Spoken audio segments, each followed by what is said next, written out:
Okay, right, so this is part 2 of Sculpting Alenor.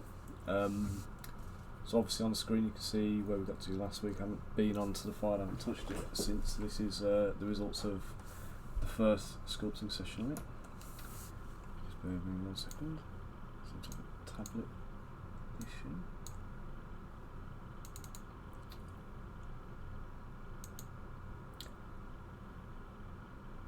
Okay, so yes, I'm basically just going to be picking up where I left off on the last one. Now before I start, I'm going to apologise in advance. We've got some parcels being picked up today. Good morning, Island Painter. How you doing? I've got some parcels being picked up today. They're coming from being picked up by DHL, but the guys who organised the shipping for it basically something went wrong. They've not been able to get shipping labels, so I may have to pause the stream and just run out and just deal with that, because Hayley's in the house but hasn't had any dealing with it, so doesn't really know what's going on. It's not really fair to leave her with that. So if I do have to duck out, it'll be briefly. But yeah, let's just get on with the sculpting anyway. So we've got Alenor in the bottom right hand corner, so you can see what she's looking like, or what she's going to look like. Her gauntlets are done, the head is done apart from the ponytail. We did the fur last week at the end of the stream, I believe, around the top of the cloak. Is that like a half mantle or something? The little cape. And then today I think I'm going to start working on like the skirts, the belt, the loincloth, etc., and then work down to the boots. So, in fact, I'll do the boots first, and I compose the legs, and then sculpt the extra bits, the material bits with the dynamic bit. Okay, so good question there from the Island Painter. Are characters just general fantasy, or have I created my own world? I have created my own world. It's called Adillion. So the Kingdom of Telarius, which was the Kickstarter from last year, that was the first foray into the world of Adillion. There's a whole story. I have written it all up as a blog on my website, I think, actually. The story of the Telarian Kingdom, at least. but there's a whole backstory to it as well. So I won't go into it now because I'll end up talking for the next hour, not actually getting there. But Alenor is one of the player characters for the game that I started creating for the Adventurers Guild.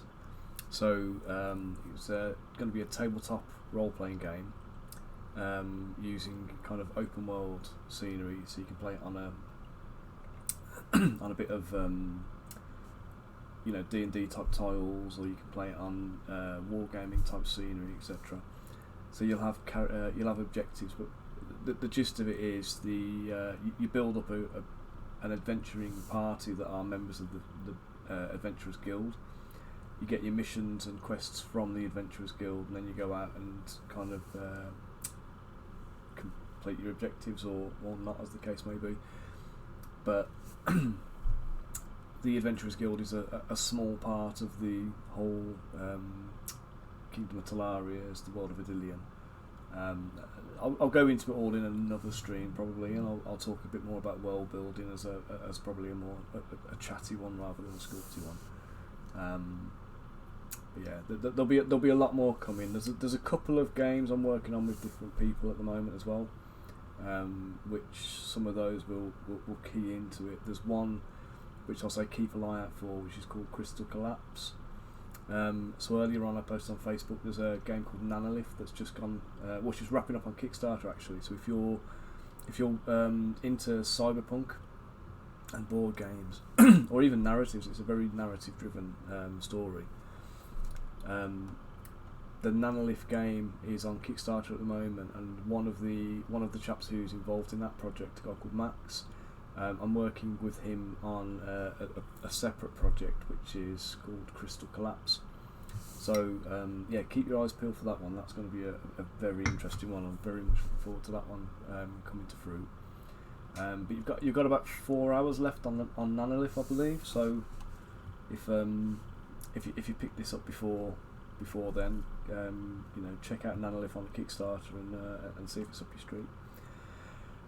Okay, so let's get straight into boots. I think is the best place to start. I'm just going to pull up my actual reference images rather than the little one that's on screen, because as much as I put that for your benefit, I can't really see it myself.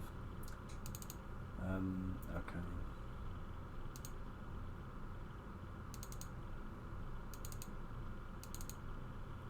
Right, so I've now got my reference image up on the screen as well, so I can see what I'm doing. So boots are going to mirror the same kind of technique I used on the what they're called, braces. So yeah, so we'll get the rough form done. I'm going to mask them off, I think, and do an extrusion on this, an extraction. So mask lasso. I'm just going to symmetry first, please. Okay, here we go.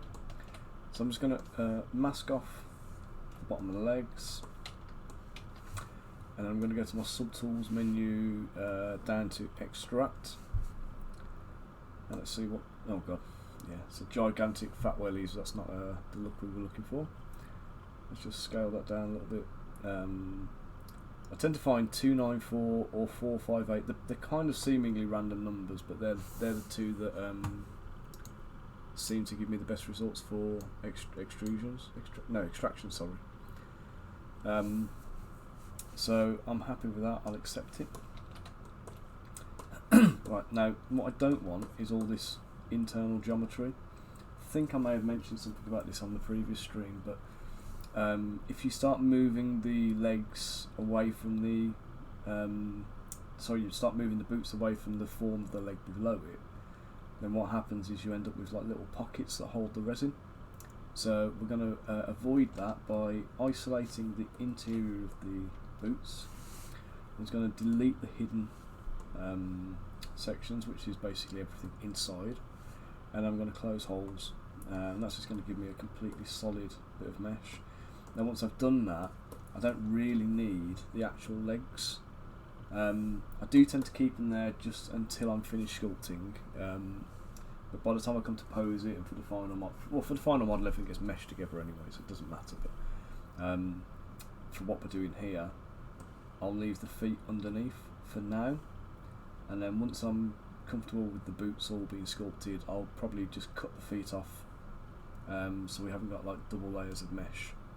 So again, I can't remember if I mentioned it before, but if you have two surfaces that occupy the same space in Zbrush, when you actually do merge everything together, you get this weird like surface texture, which you then have to go back in and polish it all out, and it's just a nuisance. And that's if you even see it, if you remember to do it, otherwise you end up with something horrible on the actual model. Loading up with my morning coffee. Okay, so now that I've got the boots done, let's isolate the view so I don't need to see everything else. I'm going to dynamesh it to give myself some decent resolution. Hey, thanks for the follow, Pack37. Right, so let's just dynamesh the polish it as well. So polish and dynamesh is something I do quite often. I think I've got this one a little bit wrong in terms of the resolution, but you polish it, it just helps to smooth out the surfaces. I've got a feeling, yeah, it hadn't worked. I think I had it masked, but it didn't look like it was masked. It's like a sneaky hidden mask. So I was going to polish out and smooth out some of the texture on these. I'm just going to run a crease down the front because I kind of want that kind of shape. So I'm just going to use orb cracks with the negative on it, and I'm just going to do that, and then I'm just going to use the H polish. Now I've got Alt pressed here, so Alt raises the surface rather than lowers it, and I'll alternate between the two. So sometimes when you're sculpting, you'll end up kind of taking too much away. You'll end up with like a curved pit in something that should be flat, and yeah, you just don't want that. So you've got a couple of options of how to deal with that, but the simplest way for me by far is just alternate between digging in and raising up. So that's just using the tool in its inverse form, if you like. Right. So now we've got the clean line. Now, if you see here, as I rotate it around, the light's going to fall on it in different ways, and the shadow's going to fall on it. And just like here, I can see a few where it's not quite smooth. The line's not 100% straight. These bits aren't entirely smooth. That's probably a bit more pronounced than it should be. The important thing to notice here, or to note rather, not notice, but the important thing to note is that we don't actually have any visibility of any of this on the final printed models. So those models are going to be so small that all of these little things, I could spend ages buffing them out and polishing them and correcting them and straightening lines, etc, etc, and it might improve the look on the render a tiny bit, but I said in a previous stream, I'm not making a pretty render. I'll take it easy later, Mr. Island Painter. Have fun, and hopefully check in later on. So yeah, so I'm not looking to make a nice render, I'm looking to make a miniature.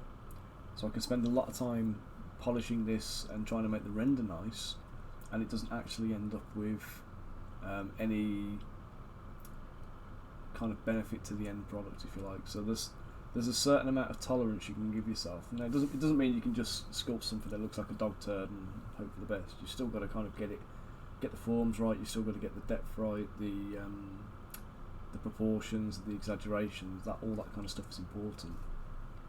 But you don't need to over polish and overwork everything to make it look photorealistic. That's completely unnecessary in miniatures. Okay. And obviously it does depend on, you know, if you're not making miniatures and you're doing something else, then none of this applies and it's not relevant. But we are making miniatures, so that's our focus here.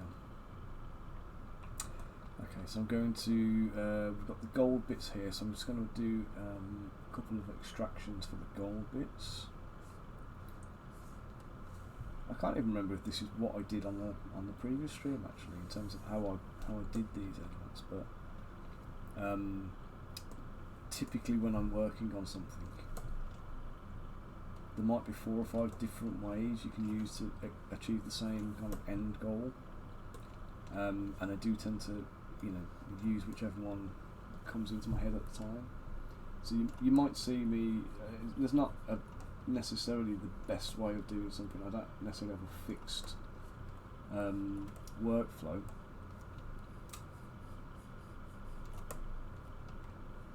There's a whole load of tools that I've kind of, I say tools, techniques, etc. that I've kind of worked on over the years and developed over the years. And yeah, I'll just use whichever one is most appropriate for that job at that moment in time, or the one that pops into my head first, and I may struggle with it a little bit while trying to make a square peg fit a round hole. Okay, so extractions are, sorry, the meshes. So yeah, so when you do an extraction on Zbrush, if you're not familiar with it, what you do is you mask the mesh off where you want to do the extraction. So all the bits here that are darker, they're going to end up as a new mesh that gets kind of pulled from that, and it'll add thickness to it. So if you're creating like armour and things like that, it's quite a good way to do it. The only downside to doing extractions like that is that they do come out with all of the geometry kind of more exaggerated and inflated, so you don't always necessarily get nice clean surfaces to just use. They tend to look a bit naff when you do just a straight extraction. So you still have to go back in and process it and polish it and shape it, and etc, etc. But it does give you a starting mesh, which for me it's all I'm after. So again, I'm going to change this to, was it 0.458, was it, or 458? There we go. So we've got a bit of thickness, but not too much, just the right amount to show up on the model. Anything smaller than that, I would suggest probably won't be visible in the end product. And anything larger is going to run the risk of making it look a little bit hefty, a bit bulky around the legs and the boots. So she's an elf, we want to keep her kind of looking quite delicate and kind of streamlined. So I'm just going to accept that extrusion. And again, I'm just going to go and do my usual, delete all the internal geometry. Now it looks like I've got a little ring up here that is inside the boots tops. So you just make sure you get all of it, otherwise it creates weird internal geometry again. So there we go. Right, so this one here, it's still left it fairly hollow, but I can live with it. This one it's filled in entirely, so I'm just going to now Dynamesh these again, so just scale it back up to about, again you can't see my Dynamesh menu down the bottom here because the picture of Alenor was in front of it, but I've put it up to about 1,000, I've put a polish on it. In fact no, it was about 500, isn't it? About 500, put a polish on, and then I'll just click Dynamesh again. And you see it's just kind of smoothed some of it out, but not all of it. I've still got symmetry going on here, so I'm just going to polish the edges with the H polish tool, just to take out all these little ridges and things that you get with the extractions. Doesn't take long. Sharpen up that crease at the front, and then for the shoes, so smooth that bit out, because the little the ridge at the top, I need to make sure that's in there still. So I'm just going to add that back in with the orb cracks, and then just rebuff both sides, and then just run around the edge. Just, I'm not really fussed about the internal edge because that's not visible, but the external edge is. And again, it's very, very small. and fairly insignificant on the end model. So you don't need to over refine this. Okay, so that is just the ends here. Just flatten those off a little bit. Again, this is all just using H polish at the moment, so I'm happy with that. I saw a wobble in there, so I'm going to just straighten that little kink out there. When you're working with H polish, you probably want to go as large as you can possibly get away with, to try and like minimise the maximise the smoothing effect. Because if you start going very, very small and you start trying to polish it, you end up with like you can end up with lots of like little pits, and then you end up digging in one area and then creating a more uneven surface than you started with. So yeah, so you really want to use H polish to try and like smooth areas, so large areas. The only time I tend to shrink it down is if I'm trying to sharpen an edge. So if I'm polishing and refining an edge, if you use a large tool, a large brush size, it can kind of flatten the edges out and soften them a little bit too much. So if you want a sharp ridge, a smaller brush will help you achieve that. Okay, now on the front here I'm going to use the orb cracks. It's probably not the best way of doing it, but it's the way I'm going to do it now. I'm going to use let's crank up lazy mouse a little bit to about 40. I'm going to cut diamond shapes in here for the knee pads. So I was going to follow the shape. Now I know it's not a symmetrical diamond, but I also don't care. It's not the be all and end all in this case. So that failed, didn't it? I'll mask the top of the diamond off.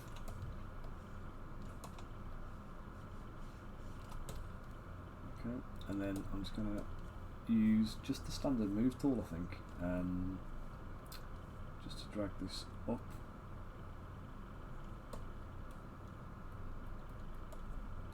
I'm just going to nudge the edges just to get a rough shape that I want to use. I'm going to shape this and reform it anyway, so it honestly isn't that critical at the moment.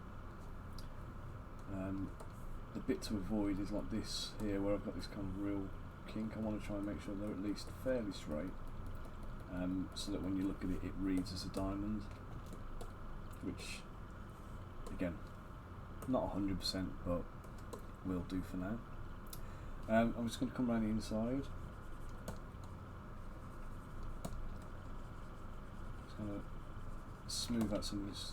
In fact, I'm going to turn my Sculptress mode on to get some dynamic tessellation, and that'll just allow me to work on this a little bit more actively.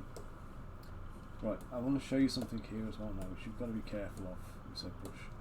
If I sculpt really hard here, oh, it's not doing it with this one. If I sculpt really hard here, it can and should do that. So you'll get to a point where the brush is influencing not only the polygons that are facing you, but the ones that are on the other side as well, which is not a good look. So with those kind of situations, the best thing to do is to use the inflate tool, and then inflate rather than sculpt, because that will blow up. Now it will still blow through the other side, but it's easier to solve that and to fix that with a little bit of polishing than it is to try and deal with the massive holes it causes when it pulls it through, because it doesn't, if you get to that kind of point. Morning Hobby Corner, are you Kev? Thanks for tuning in, mate. So yeah, so the this hole that gets created on the front, it tends to have like really thin walls, you get a lot of weird stuff going on, and it's generally just not very appealing. It will cause you headaches trying to fix it, so it's best to avoid it. The other way we can do that is to use this thing called backface mask, which I've got on a shortcut just down here. It lives in the brush menu, I believe, if I remember right. Brush, auto masking, and backface mask just here. So backface mask, what that does is it kind of fakes a mask on anything I can't see. So the back side of this now is protected whilst backface mask is enabled. So no matter how hard I sculpt on here and whatever I do, it's not coming through to the other side.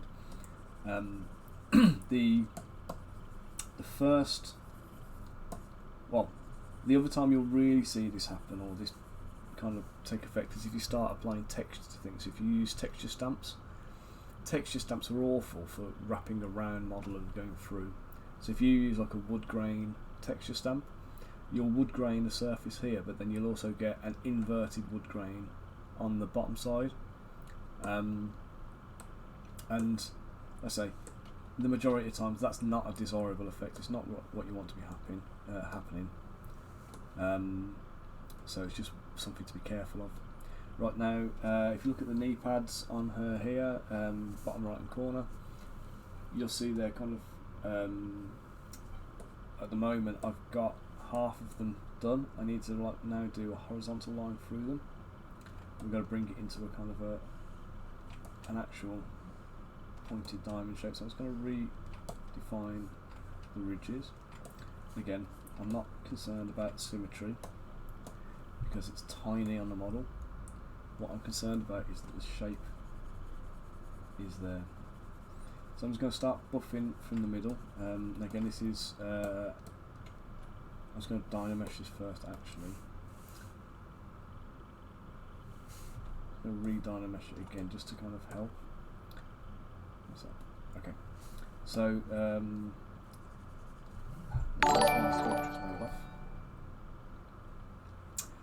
thanks for the follow, Bunker Gaming. You enjoying it, Kev?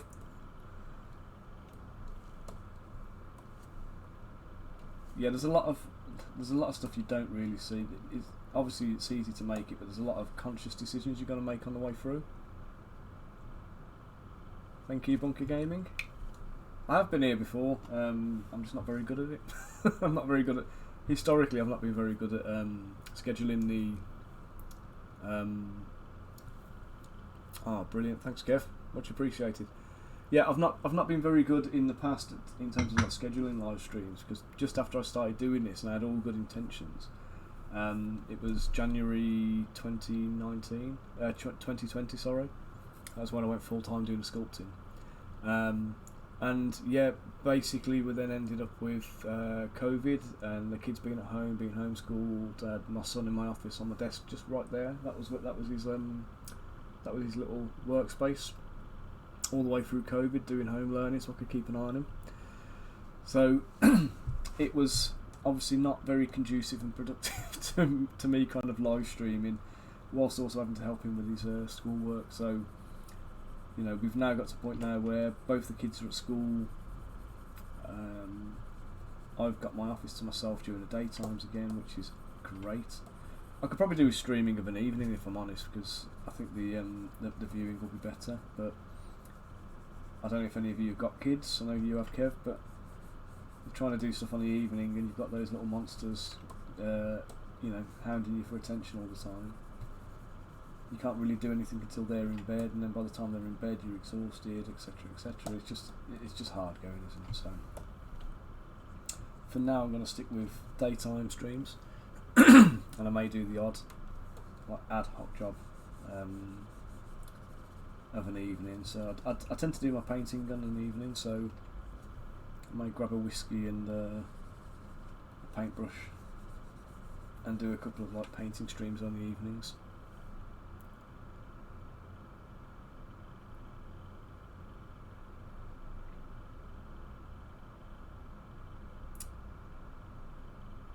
Yeah, do you know, Kev, we had the same things. My wife was a teacher, Obviously she works with me now. I know you met her at Chilcon, but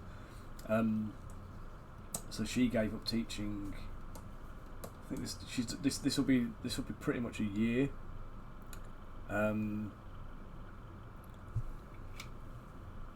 Yeah, it was pretty much a year from when she first actually started working with me.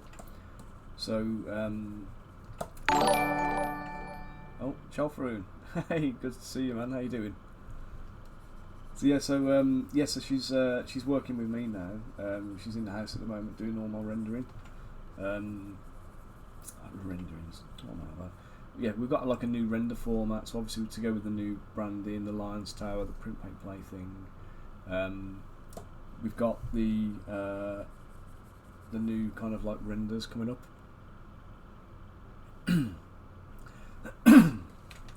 So yeah, with the new render format, I'll show you a quick preview of one actually, because she's been working hard on them, and it'd be a shame not to.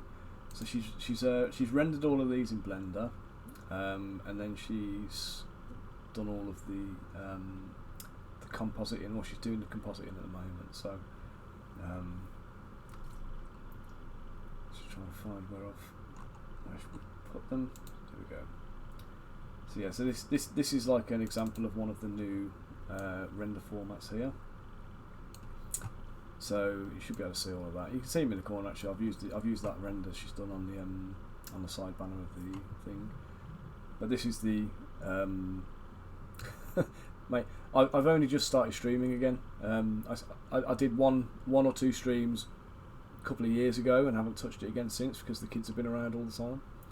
So I'm literally only just now trying to get into a good streaming habit. So I did my first stream last week. So don't worry, you're not too late to the party.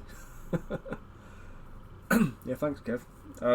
Yeah, I say she's done a really good job of rendering them. It's the first time she's used 3D as well, so like, or anything 3D. So she's she's getting into it now. She's finding the flow, and she's doing great. So yeah, this we've actually got the website is just going through a big redevelopment along with a rebrand.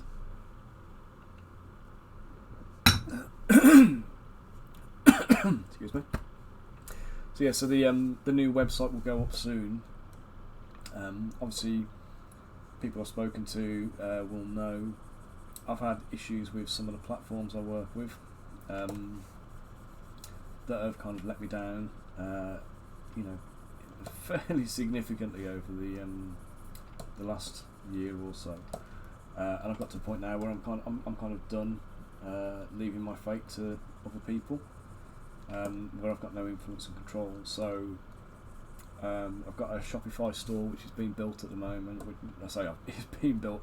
I am building it at the moment. Hayley's going to be populating it with all the products soon. So we're going to be doing some manufacturing in-house as well. So once she's finished all the renders, I'm going to set Hayley to task with the 3D printer, which will be an adventure for her. So she's going to be doing some stock printing and stuff. So we'll be selling STL files and resin miniatures on the website. So we'll still maintain the Patreon. So patrons will still get the monthly releases. Oh, cheers, Kev. Yeah, I need to get more people to actually like to buy it and kind of talk about it, because selling it's never been a problem. It's the it's trying to get the kind of the reviews for people, trying to get people to tell other people how good it is. Because I've had a few people comment that the renders don't do the models justice. So, and again, I'm not sculpting renders, you know what I mean? If you look at a lot of the other companies out there at the moment that do make models, a lot of them kind of, they're producing very, very high detail models. Actually, that's not what you need for miniatures. If you're looking for like a one-off display piece, that's fine. But if you're looking for your next D&D character or a hero model to go into your, a Mordheim group or Necromunda, or whatever else, there's a certain stylization that you need. So yeah, no worry, dude. You get off and go do work, and tune in later, because this will be all recorded and saved up onto the YouTube channel and everything else. So you won't have to worry about missing anything. If anybody's got any questions, by the way, if you've ping them to me on the DM, I can kind of try and prep and get things ready before. So Kev's just asked, do physical miniatures need a soap bath before painting, or are they good to go? They're good to go, mate. Everything that I produce, so all of the cleanup is done for you. The only thing you'll ever need to do is, so when I remove supports, I'll do a support removal thing at some point, but when I do supports, they come off super easy. I've got a plate here which are like, these are like miscasts, misprints. I think the FEP was on the way out, so when I did this this plate of models, I got a load of random flat parts and just failures that I just wouldn't normally get. They've printed fine since, but if I just show you this, like, so typically what you'll have is, this is like how you can remove them, and that will kind of remove clean. So they literally just pluck off the supports. These ones are probably a little bit more cured than normal, so that was a bit more difficult than it should have been. But they do just pluck off, and they don't leave the dimples. They don't leave kind of big dinks or anything else on a model. So you'll get a nice kind of like clean finish. Now you're talking about, actually, I've just realised you went on Lucky Dip, didn't you? So you're talking about a cast resin model. So the cast resin ones. Let me finish on the printed resin first, and then I'll come back to the cast resin. The printed resin stuff is fully prepared and cleaned up, so all you'll need to do is just have a little look around, see if there's any little micro supports that have been missed. Tends to be like underarms or in a shield or something like that. You might find a very small support, and just nick it off with a scalpel and it's good to go. In terms of clean up and actual physical scrubbing and stuff like that, you don't need to do anything. All of that's done this end, so the model's been completely cleaned and dried and cured and everything else. So you just need to paint it and base it up and just give it a bit of love and attention. The cast resin ones, they're a little bit different. You do need to kind of do all the mould line cleanup and remove supports and things from then the feed lines and things. So there's a little bit more prep work involved. But the guys who did the casting for us, they didn't use any mould release, so you'll never get the kind of the greasy finish on the models. Now they are a few years old, so I don't know if the resin will have started to kind of like like sweat or weep or anything like that. If you might get a kind of a film on them. I've not noticed anything on any of the ones I've handled, but for the cast resin I would probably give them a scrub, just as a matter of course, to be fair, no matter, because you never know. But when you start dealing with the 3D printed resin, it's just cracking stuff. It's really good. I use the frozen aqua 4K resin, and it prints beautifully. The detail's amazing on it, and it's flexible enough that you can still play with them without having to worry about snapping nice models. And then obviously support removals, just super clean. I've used yeah, baff that doggo, mate. I've used different resins in the past, and some of them have been more difficult to remove. If anybody's into 3D printing here, the Amira Labs resin is just wonderful stuff to use. It's a bit more pricey, but the flexibility on it is amazing. If you're talking about gaming pieces, you should definitely be considering using it, because it's like, treat it like insurance on your models. They're still only going to cost you pennies. You know what I mean? It's not going to be expensive, even if the resin's double the cost of your normal resin. That still doesn't equate to an awful lot per model for the prints. Okay, right, I'm going to call that done at the top bit there. I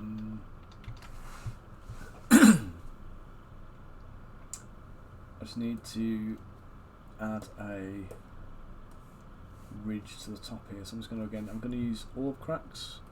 I'm going to enlarge my brush size, keep it around about 30 intensity. I'm just going to trace the top edge, and this is just going to kind of give it a kind of a raised ridge. That's going up instead of out. This will give me a ridge I can buff up to.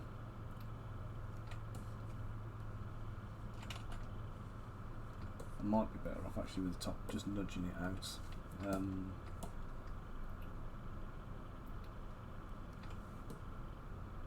One of the things with Zbrush as well, you, the angle you're viewing it from is quite important in terms of how you interact with things. Let's just mask this diamond out. Good morning, Pointy Paints. How are you doing? Is everybody here UK based, or are we tuning in at, you know, when you should be sleeping in the middle of the night?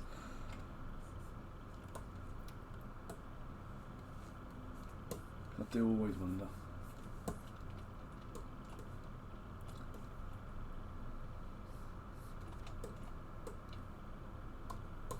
Okay, so I'm just going to take my my move brush, and I'm just going to carefully nudge these out, and I'm going to try and this is a little bit of experience on the fly here, but this is just, I'm just trying to nudge it evenly all the way around, top down, so it gives me, I'm only moving it on the XY plane then, like left and right. I'm not going up and down with it, so I don't end up with an undulating surface. But I want to try and even it out and make sure that it's still maintains the same kind of shape. Where it does go uneven, I'm just going to come back around the sides. I'm going to nudge it back up and down as I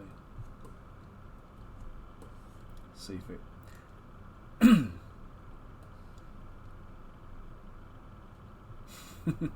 How are you getting on with the city card bunker? Managed to get them done yet? Took me ages to get around to painting those guys. I really wanted to do it, but it was just like so many other demands on my time.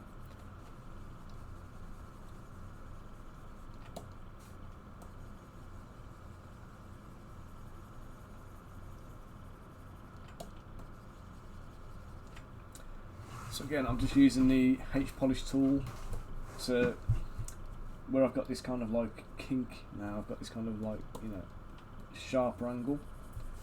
I don't want that, so I'm just going to kind of just go through and just polish and buff between the ridges, and that will kind of help to level it out.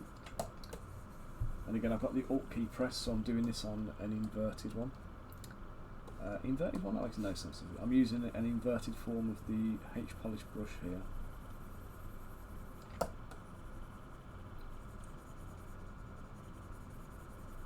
And that'll help to bring everything up.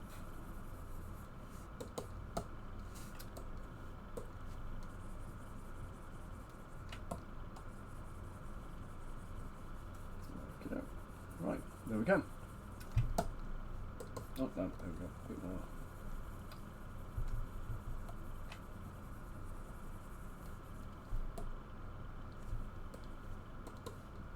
I think you can see my, you too, Kev. You take it easy, mate, and I'll say if you've got any questions, fire them to me on a message, mate, and I'll answer them on the next stream. I'm going to be doing a stream every Wednesday morning now, but I'll say I may do odd ones of an evening as well, so.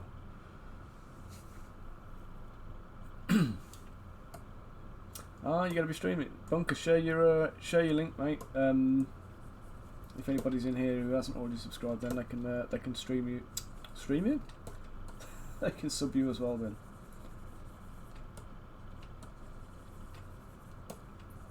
And I'll definitely tune in. If you tag me in it. Make sure you post it in the Lions Tower group as well, and on the Discord channel.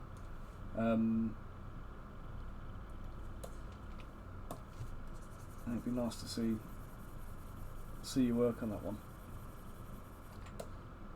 Take it easy, Kev.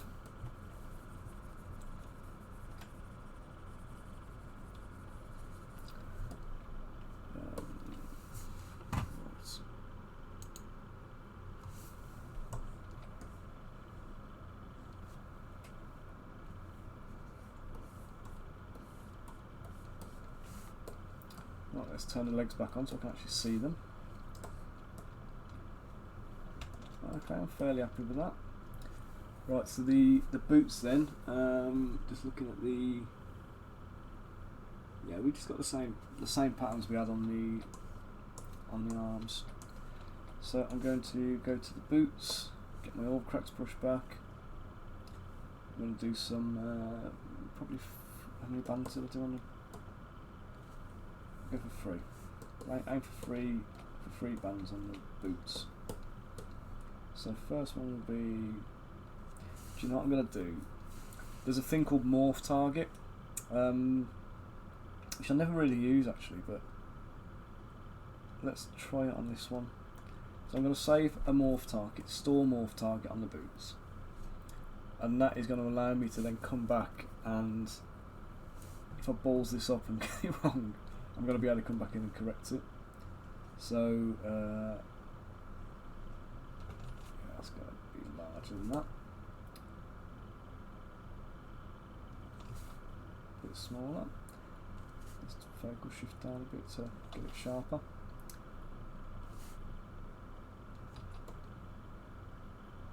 So I want to follow this same line here.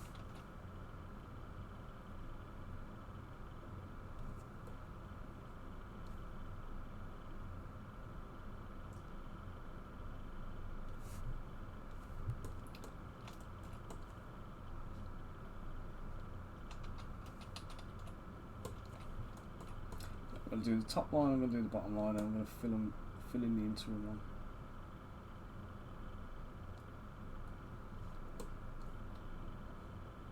That'll help to space them a little bit better. There we go.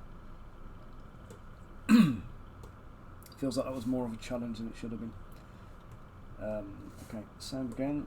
So I'm going to go just to about this level here with this line. And again, because I put morph target on, I'll show you how that works. But I'm going to come to this side. I'm going to do the same again. So we've got 1, we've got 2, and then 3 is right down here.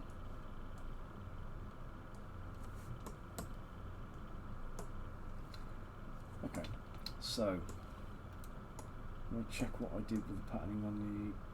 Okay, so I'm going to carry that one up, and then we're going to do the weave going out the other way.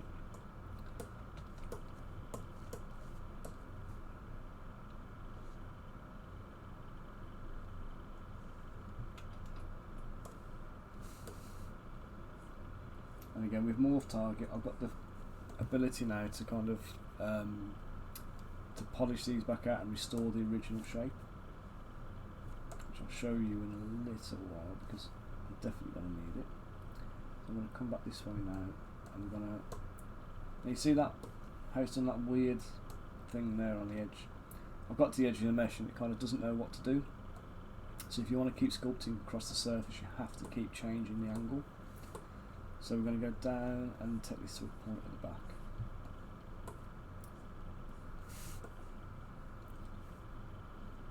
So I'm going to try and come out at 90 degrees, so a 90-degree tangent at least to the line I've done here. Give or take. And when we get to the back, it should all join up. Up here then, I'm going to take one across here.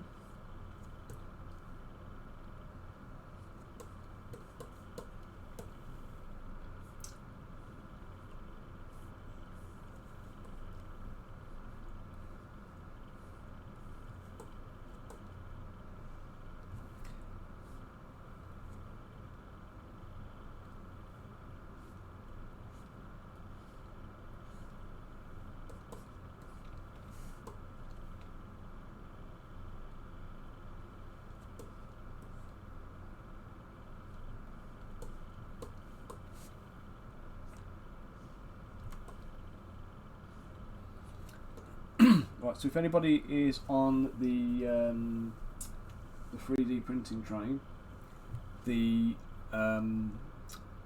end model on this is going to be going into the Patreon for the month. So it'll be a bonus model in this month's Patreon when this is finished. The same goes for every other model, but it's also going to go up on the store as a resin figure as well in the hero section. So if you want a copy of it, just stay posted and follow along, and I'll make sure I post up links and stuff when the products are live. Right, so I need a brush that isn't in my brush menu now, so I'm just going to go over here. I need the morph brush. There we go. Right, now the morph brush. Where's my morph target gone?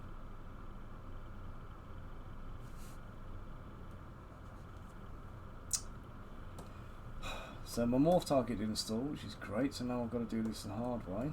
There's me thinking I could just cheat my way through and demonstrate something cool to you. I have to do this the difficult way now. Okay, so I'm using the clay brush, where I'm just very, very gently infilling the bits I don't want.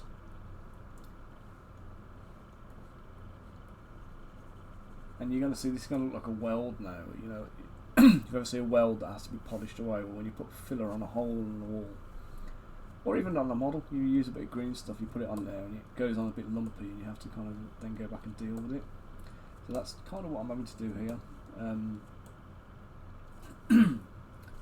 So there are a lot of similarities between sculpting and, well, sculpting digitally and sculpting with like green stuff. So, and again, for those of you who don't know, I mean, I started sculpting 20 years ago. On a hobby basis, so I was working with green stuff, used a bit of Procreate, there's a bit of Fimo in there as well, Fimo and green stuff mixes, bit of Milliput as well. I guess I've done it wrong.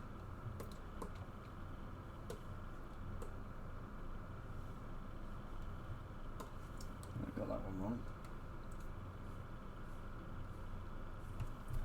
So yeah, I actually learnt to sculpt physically before I ever moved into digital, and everything I used to do digitally, I still kind of do. Everything I used to do in a physical sculpt, I actually still kind of do. Like now, some of the applications are a little bit easier because I've got things like symmetry at my disposal.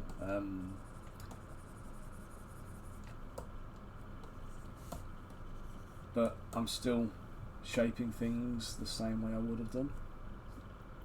So like cutting the lines in here, I'd have done that with like a scalpel or a sharp modelling tool.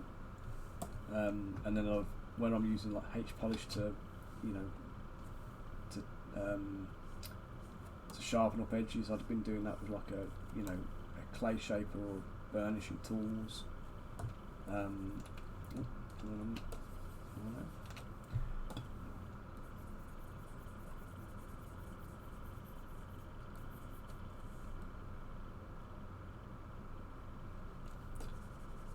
So there we go, just refining all the shapes here. Some of these bits are going to be a nuisance, like this bit here.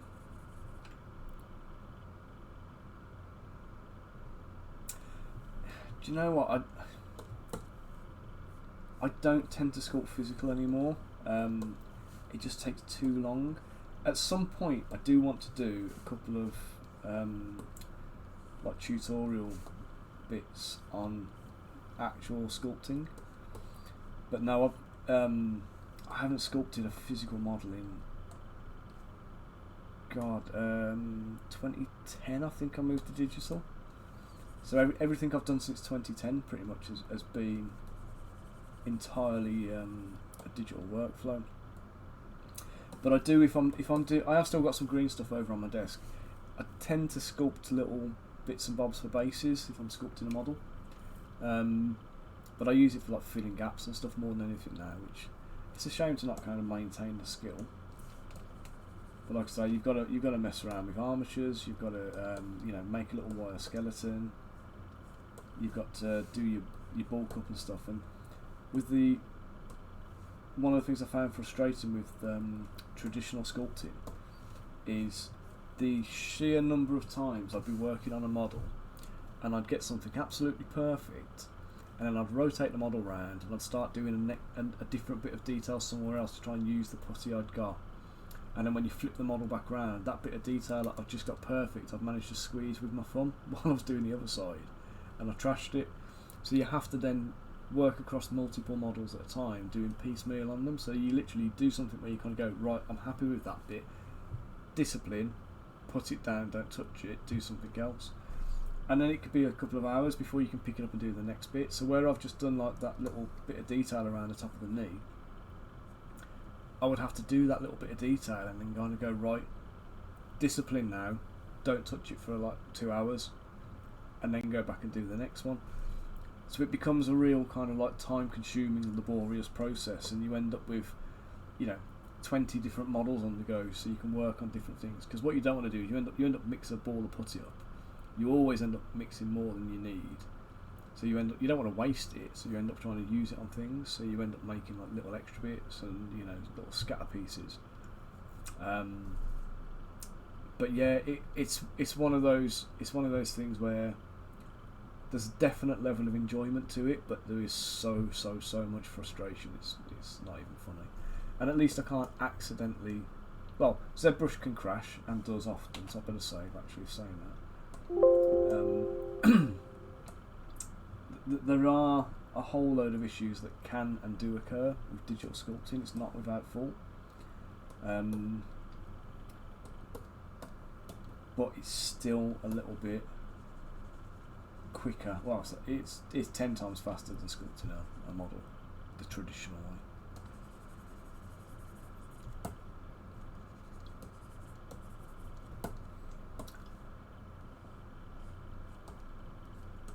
I'll have to see if I've got the. I did a couple of sculpts for some of the last sculpts I did actually in real life. For a company called Magnificent Egos, and they shut up shop a long time ago. But they did some really nice models. There's some real kind of personalities in there. That really kind of nice, interesting models. And I did a protesting druid. So he was a druid with a big signpost. He had squirrels crawling up his robes and hedgehogs at his feet and I think a raccoon climbing down his back. So he was a traditional kind of Celtic druid with the robes and big beard and everything. And a goblin pimp called Scratch and Sniff. So he had a big pimp coat and he had a walking cane with a rubber duck on the end. He was an interesting one. But they never quite made production with them, unfortunately, because they shut up shop somewhere between receiving the sculpts and the casting process. I think I saw some pictures of the. I think I saw some pictures of them on their website, but don't think I've got a photograph of the druid, but I definitely have an image somewhere of Scratch and Sniff, so I'll try and dig it out for the next stream so you can see some of my old work.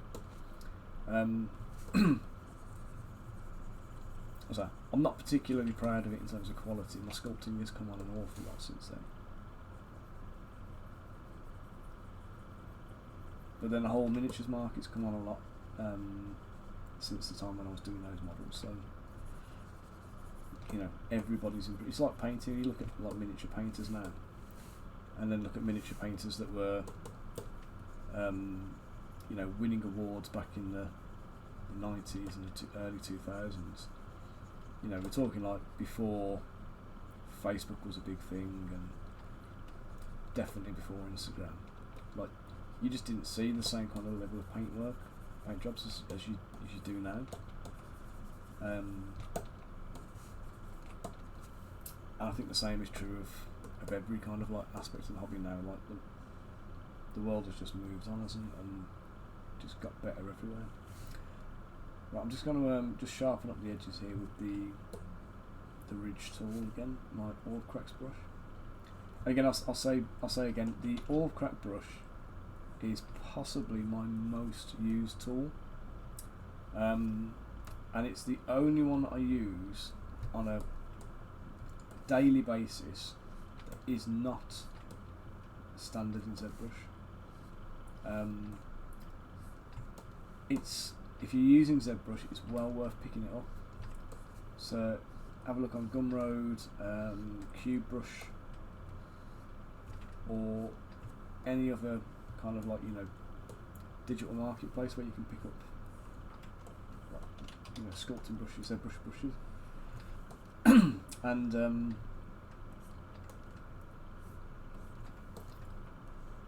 yeah, you'll find it's incredibly useful.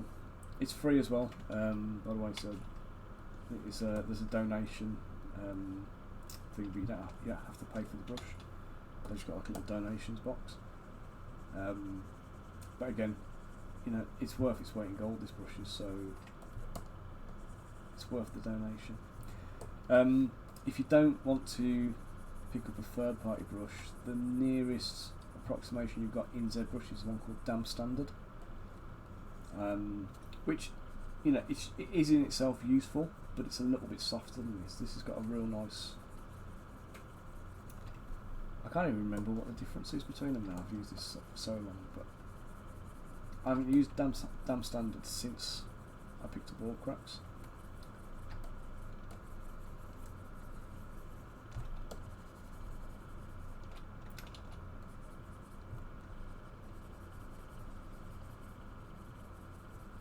So again, yeah, I'll create these ridges, and I'm just going to go back and just buff and polish the transition for the edge. I don't want that. I don't want it to be a big ridge like it is at the moment, like you can see.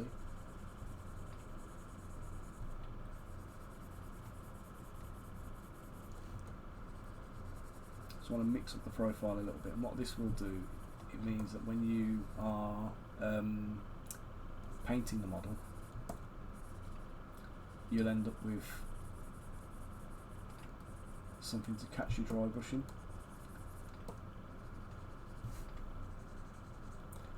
So the creases, the crevices here, they'll take an ink wash, and they'll pick up nice with an ink wash or your contrast paints, and then the ridge surface here will allow your dry brushing to kind of catch it and pick it up, and will help to accentuate the details nicely, show it all off. So if you want a speed paint job and you just want to get it on the table, it's doable, mate. That's the thing. You've got to consider the end user. There's no good just sculpting a model that looks cool on screen. You need to consider the fact that these models are going to be painted by somebody at the end. And if you're sculpting models that can't be painted, it's almost like, what's the point? Do you know what I mean? Unless it's going into like a video game or something like that, where, you know, you're rendering it on screen and texturing it and everything else. But if you are doing model for 3D printing, you've got to consider the hobby, not the sculpt, the hobby.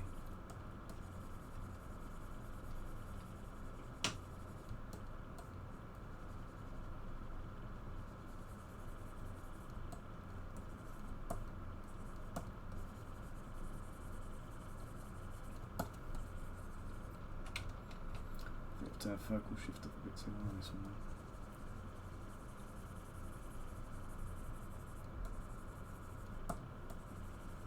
Yeah, definitely did. Okay, and I'm just going to now re-dynamesh with the polish on there, and you'll see it just finished that off nicely for me. That's not something you want to do all the time, by the way. You'll find if you are polishing, if you're using polish a lot when you're sculpting, if you've done lots of fine detail or you've done lots of like small bits, if your resolution is too low, you'll polish out all of the detail you've just sculpted in. So you need to kind of like experiment with it. I use it a lot to give me that stylized look, which is what I want out of the model. I'm just going to take this piece here, mask off the top, and I'm just going to use my widget to just reshape this a little bit. Let's polish that again, and then I just want to bring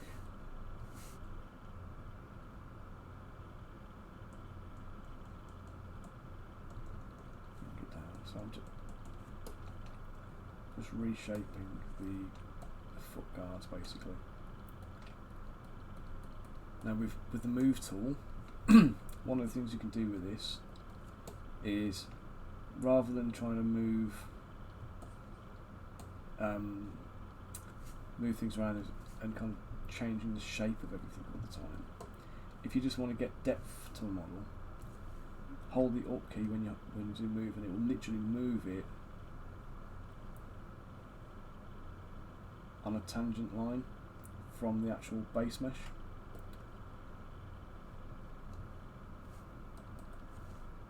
So it'll just move it in relation to the surface. So it'll just bring it straight out, straight in. So if you just want to adjust something, say if you like doing his bands, his belt or something like that, if I want to adjust those out, I can use Alt. You grab the sides of the thing and it can pull them. It'll pull them out for me. Okay. Doesn't change the line across the top. It won't change the shape of that. It'll just change the depth of it.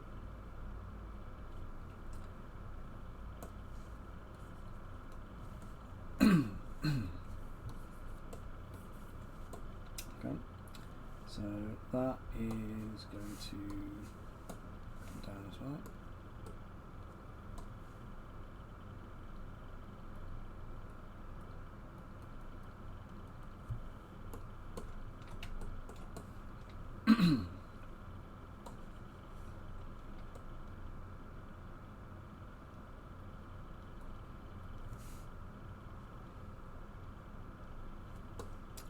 Do you know what? I'm going to show you a little tip here. So, there's different ways of cutting things in Zbrush. You can use the knife brush, but there's a very, very good chance that's going to crash the system, so I don't tend to use that anymore. You can use trim, but trim can tend to give you some weird abnormalities. And if you do what am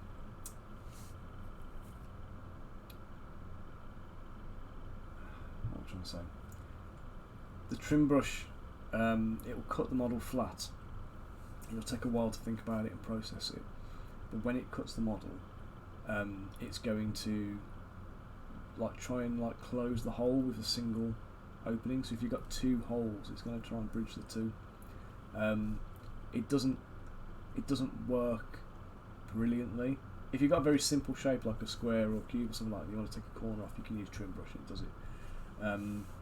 But I always find, lately at least, the best way of doing it is auto group everything first, so everything is just its own meshes. I'm going to turn line the polyframes, polygroups on, but polyframe off. So you can see I've got 4 different objects now. There's 4 different tones of green, yellow. Or at least I think that's what colours they are, but you know, colour blindness has a way of messing with you. And what I'm going to do is I'm going to flip it straight onto the side, so it's dead horizontal, and I'm going to use the slice curve. Now what slice does is it will take that. So it's created a new polygroup. Now if I Dynamesh with polish on, but I also turn groups on, now when I do that Dynamesh, I can take the new groups that I've just created and delete them.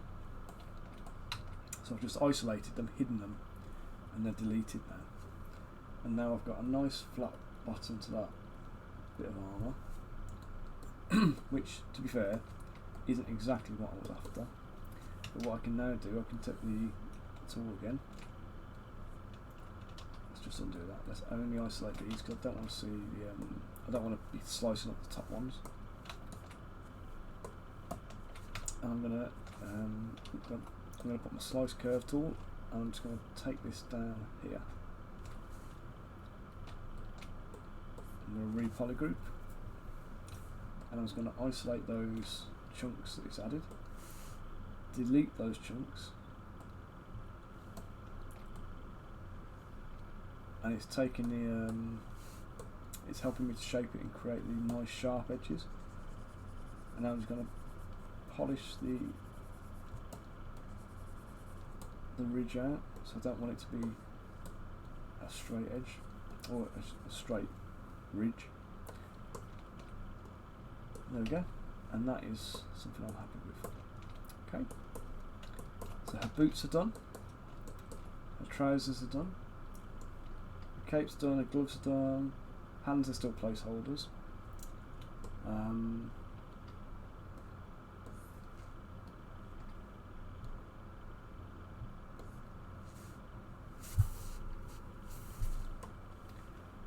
Just notice something I'm just going to kind of just do here. So I'm just turning symmetry off. I'm just going to add a little bit of texture to this, a little bit of shape.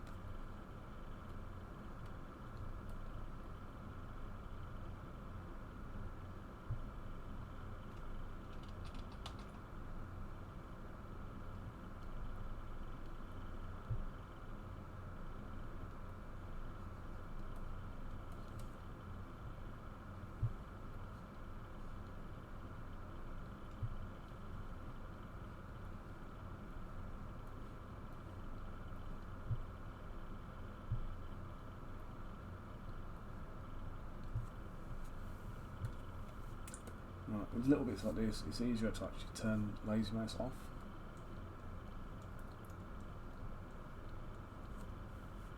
But you've got to be very careful to control your wobbles then.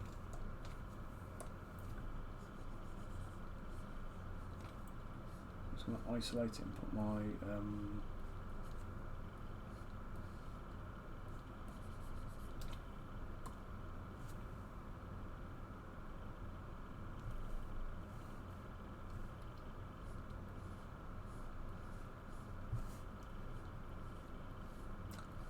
Sculptress mode on.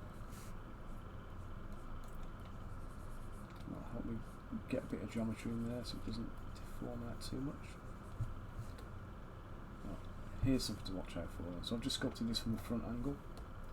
I'm going to rotate it sideways. I've got a big dent in there, which has been caused by the orb cracks brush. So I was going to use the Sculptress mode and just build that up.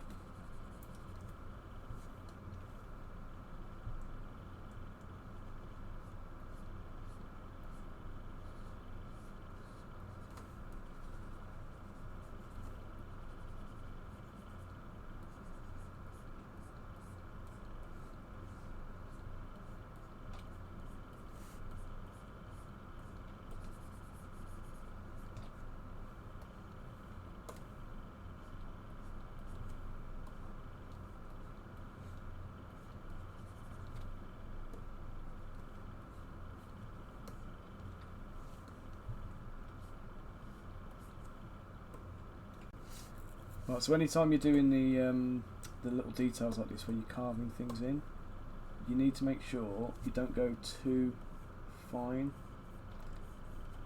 because again we're saying it's got to print, and you also need it to take an ink wash. So you need to make sure these little lines and details are not superficial on the, or not so superficial on the final model that they're kind of not worth putting in. Right, so now that that's done, I'm going to pose her legs. So I'm just going to merge the body down into the boots and the extractions above. So merge down, merge down. Right, so the legs, the boots and everything are all part of the same thing now. So I'm going to use the move tool at the standard brush. I'm going to isolate the body parts, the boots and the... Oh, do you know what, actually I need to put some soles on these boots, don't I? Silly me.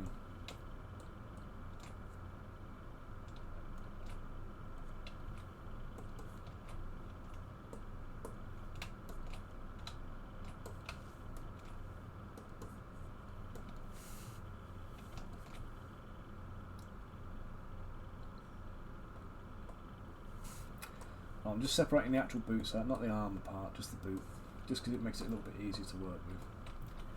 And I'm going to just take the mask pen because it gives me a nice rectangle section tool. I'm just going to mask off the bottom, go to my extract. I'm going to extract at 458 again, accept that.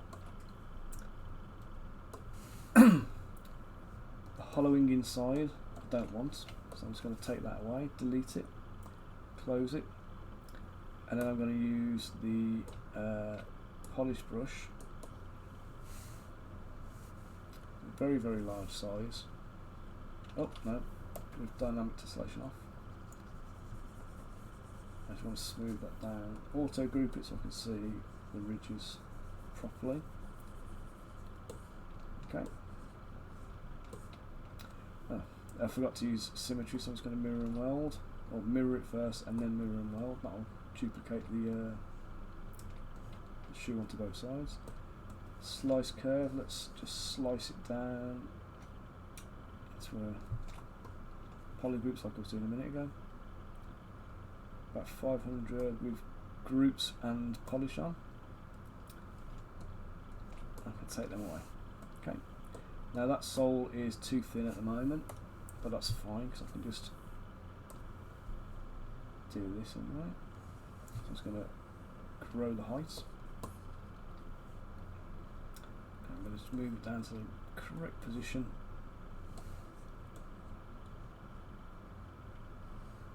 Okay then. So I'll call that, well, I'll call it ready to go, but I'm going to merge it onto the boot and I'm just going to change the shape of the end of the boots. So what I want to achieve here is, rather than having like a rounded toe, I want a more pointed toe, which fits the design of the character better. So we've got all these like pointed shapes. Having a round toe then feels jarring, so I'm just going to bring it out. Now I'm just doing this from the top angle. Hang on. Let's undo that. Make sure my masks are off. Okay. I think I started seeing some dodgy geometry coming up here, and I think it was because I'd masked it off for the extraction tool. Move topological will only affect the selected mesh.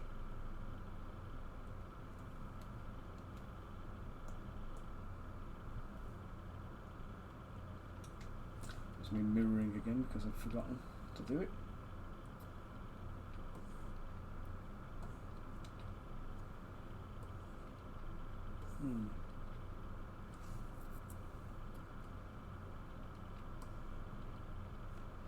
Right, do you know what I need to do is split hidden there. I just need to do a slice again because the top of the model is not flat. So I'm going to Dynamesh.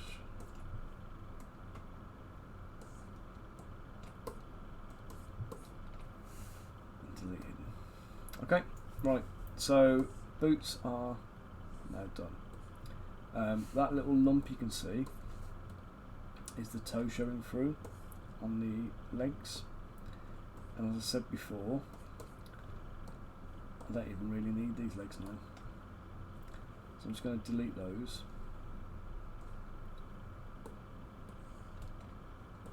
Because we've got the trousers are already formed, the boots are already formed. The legs serve no purpose anymore.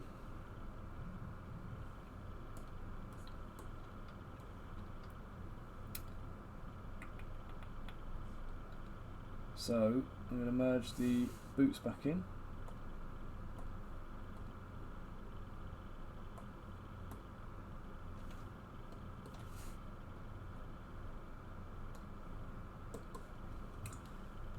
Right, so let's put the base in for this bit.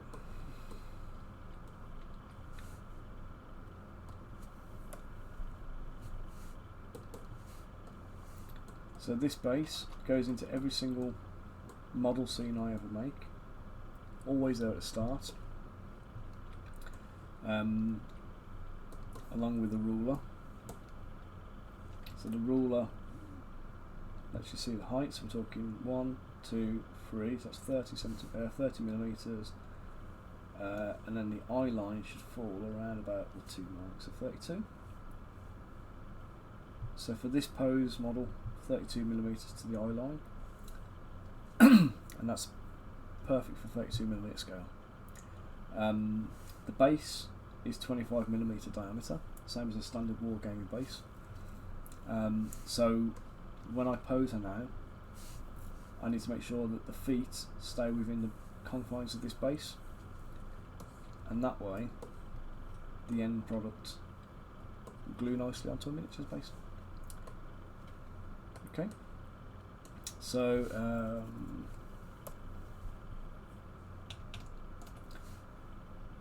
this leg, isolate all the parts.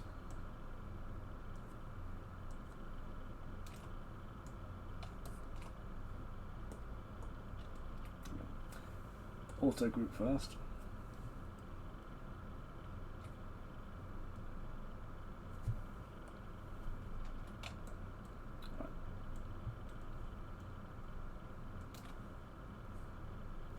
Right, so I've got a weird disc here, which has come from. I've also got some weird bits of geometry here, which. Well, I'm just going to isolate the pieces I want to keep, because I've got a load of random bits of stuff sitting around. Those little artifacts in the scene, so I'm just going to get rid of them now that I've spotted them.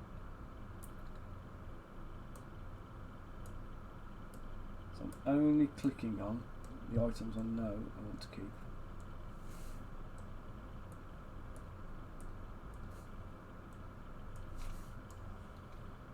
Okay, hands can go and all this other stuff in the middle can go. So I'm just going to invert my selection and delete hidden. Okay, so all those little scraggy bits of nonsense are all gone now. And the only stuff I've got in the scene is stuff I want to keep. Okay, so heads posed, bodies posed, legs.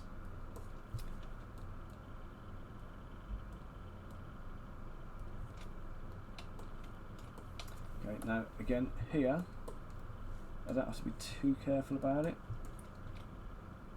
but you do need to consider how the bum connects to the leg. So this will be a wider stunt, I think,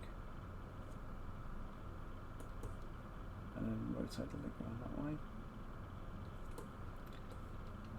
So you'd have to blend all of this in at the top if this is visible, but because she's having a skirt on and a loincloth, everything at the waist and the hips, that's all going to be covered. So as long as I don't get any kind of like weird shapes going on, I can actually just leave that. I'm going to be too kind of mindful of it. So I'm just going to rotate it around so the foot is pointing kind of the same direction as the eyes, as the face. And then I'll just take the trousers, isolate them, and I'm just going to come down and move the boots and the knee. Okay. Position the widget so it's roughly where the knee joint is.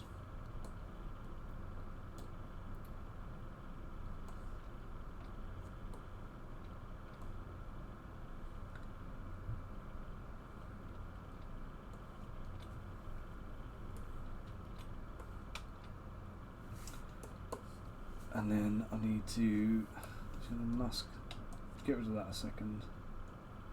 I need to mask off the whole boot then.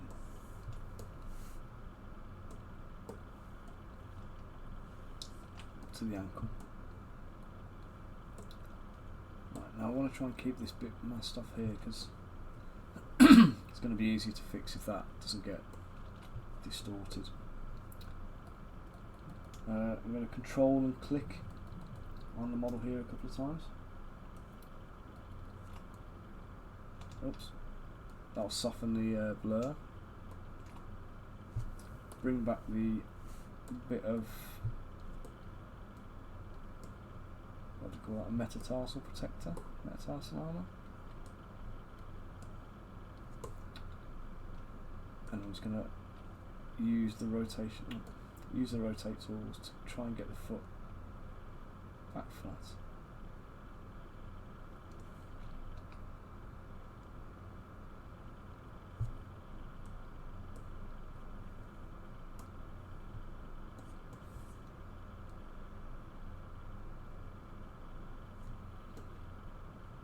Okay, so we've got 1 foot flat.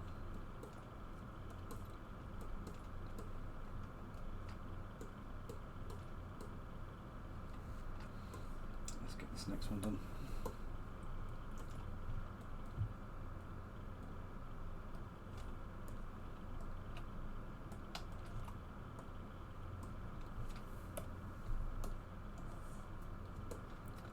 Okay, we'll give her a wide stance so she's got that little bit of a badass look going on.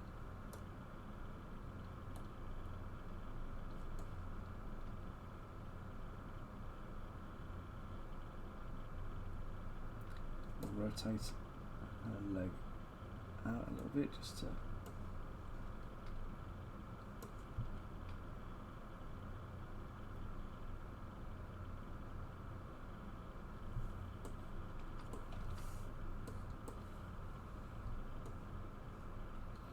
okay, and then the only thing I need to do here is the boot. Exactly what I did before, I'm just going to tweak the ankle position.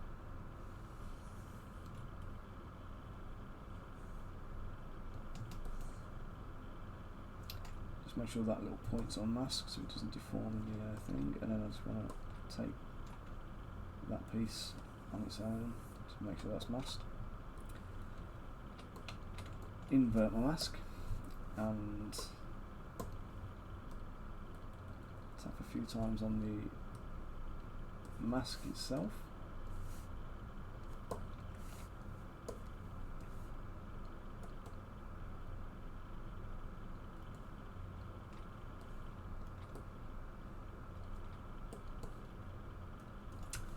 Done. Right, now I'm just going to take that and just nudge that a touch so it comes away from there, because that is a little bit too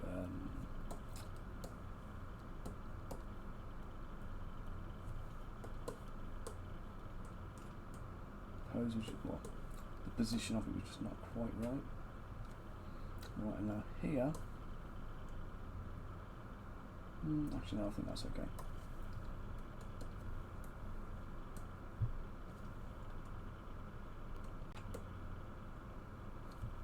So I thought we were going behind the armour, I thought we had a little cavity down there, but we don't, we're good. Okay, so that is boots, arms go. Right, so the belt detail will be the next significant bit around here. And then the skirts. Let's chuck a skirt on. Oops, there we go. There's your skirt. Oops, that's not actually it, is it? Going to turn symmetry back on again.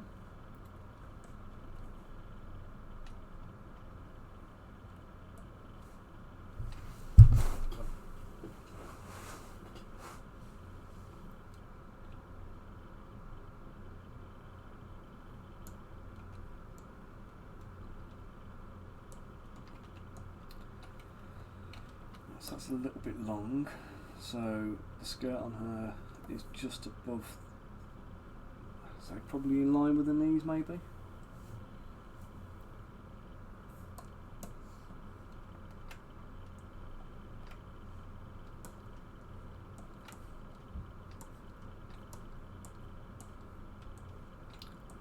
I've got symmetry turned on for this because obviously it's, well, it just halves the effort.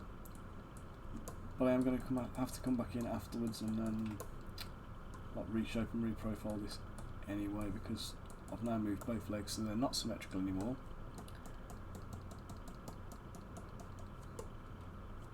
Like I say, it's still easier to do a little bit of symmetry at this point. Okay. Right, there's no point in doing anything. That's going to get so heavily sculpted now. I'm just going to dynamesh it anyway. Keep the resolution fairly low. I'm just going to come in with the sculptor tool. Turn symmetry off now. So I'm just going to polish the hell out of this. Get it to go behind there.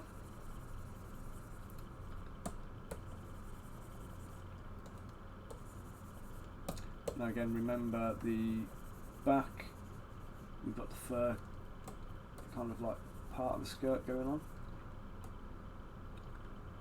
And it looks like, does she have a sword there, or dagger on a hip or something like that?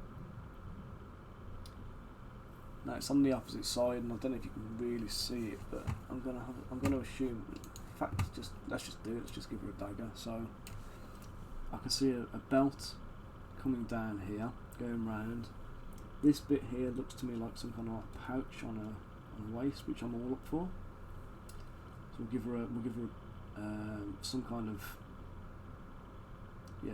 like bag hanging on here, and then this little protrusion here, I'm gonna go with the hilt of a dagger. So I think we're gonna do a dagger on there as well. So once I've done all the clothes and stuff, we'll come back, we'll do the dagger, the bag and the staff, and then I'll have them wrapped up then. Let me just pop that back up.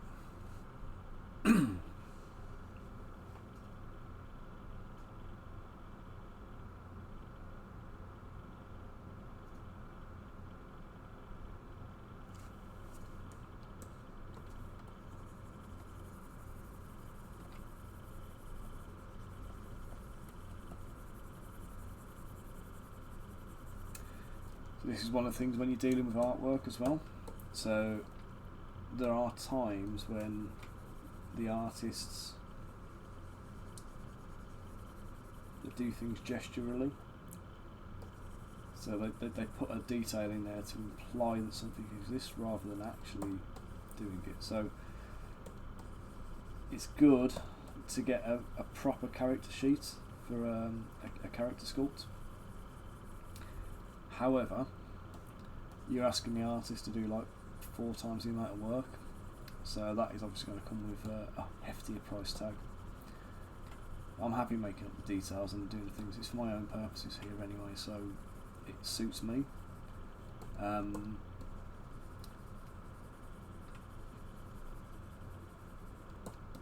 But equally, it's better to get the turnarounds if you can, to get the detailings.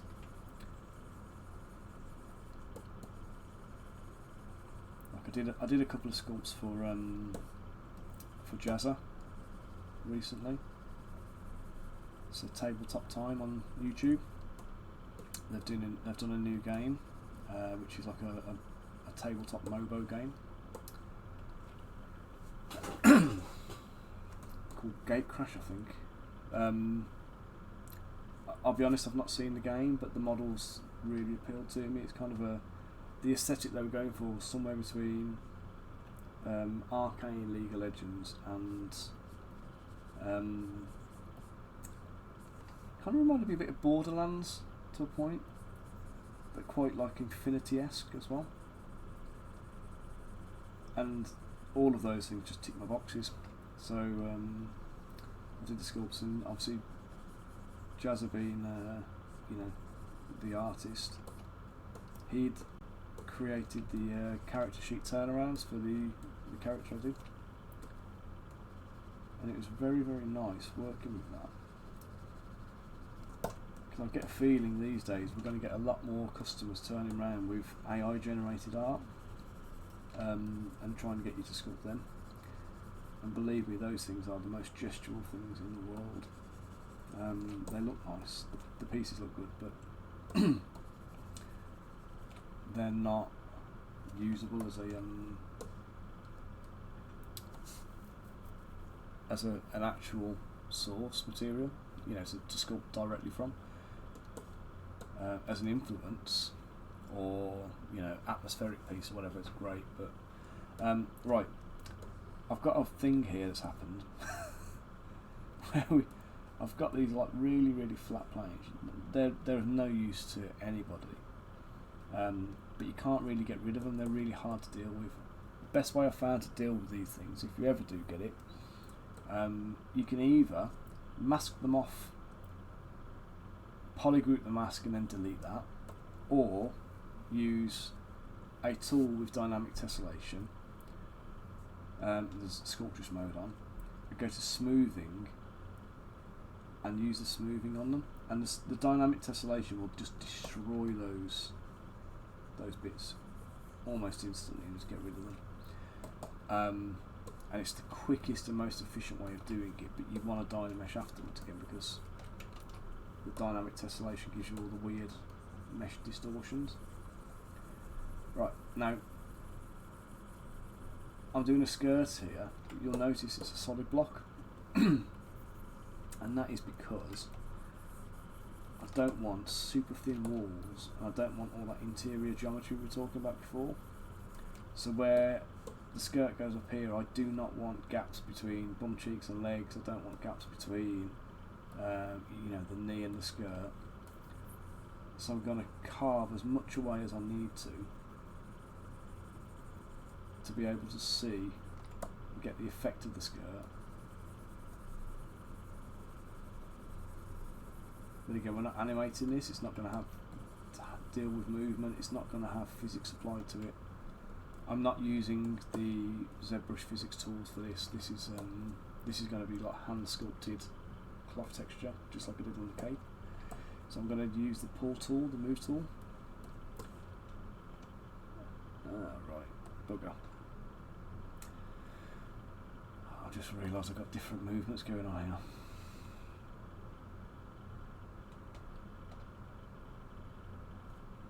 Right, I'm going to have to adjust the cape afterwards.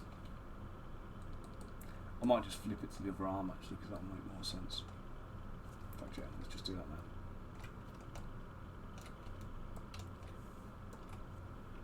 I'm just going to unmask that and mirror it, and then I'll click on that and I'll mirror that. So there we go. Now the cape is going in the right direction. The fur is still asymmetrical, which I like.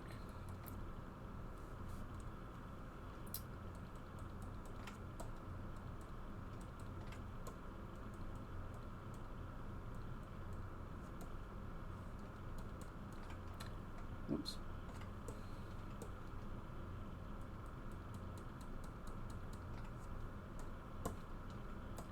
So I'm going to bring this back so we can see her knee.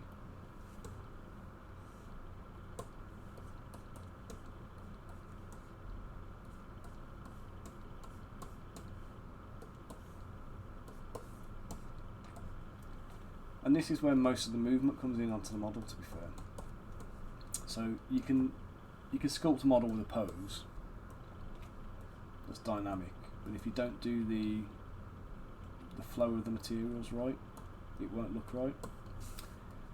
And again, there's a huge amount of stylization is going to go into this now. So I'm not interested in mini folds, mini wrinkles, all that kind of stuff. We're looking at the larger forms on a drapery, and I would absolutely encourage you to have a look at Games Workshop models. If you're new to it, if you don't know what you're doing, have a look at Games Workshop models. They've got a style that has just nailed it over the years. A lot of people love Games Workshop. There's also a lot of people out there who really don't like them.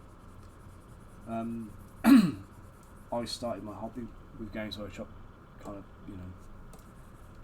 back in the 80s. Grew up with them through the 90s and the 2000s. And it's only really like the more recent stuff I'm not getting on with. I like the style of the models, but the kits are just too complex. I bought Blood Bowl to play with my son, and I still haven't managed to assemble all the models out of the box set yet. Like, the kits are just ridiculous. Like, what happened to the old, plug and play miniatures in the game boxes. They just don't do them anymore. They're all like, you know, highly engineered kits for like, you know, maximum detail and stuff, which, you know, absolutely brilliant, fantastic. You know, you got to appreciate that. But at the same time, in the game box, I just want to pick it up and play the game. I don't want, you know, it's taken me far too long already to do that bit of building. So I'm just gonna put the rough forms of the skirt folds in here. This isn't the final bit. And then I'm gonna go and carve in as well.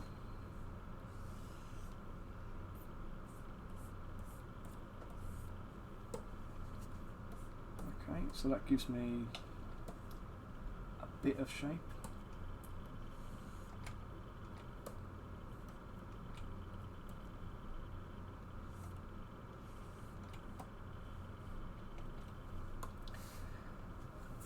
So I'm going to nudge and reform this little bit.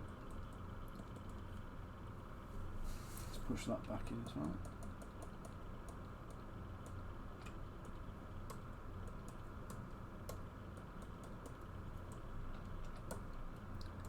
I need to bring that out so it's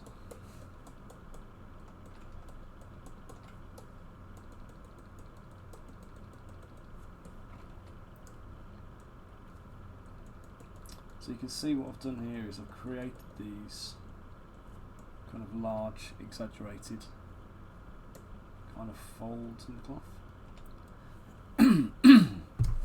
And then the next thing to do is to Dynamesh. And then I'm going to polish with H-polish. So again, even though it's not a hard surface, technically, I want to maintain like harder forms.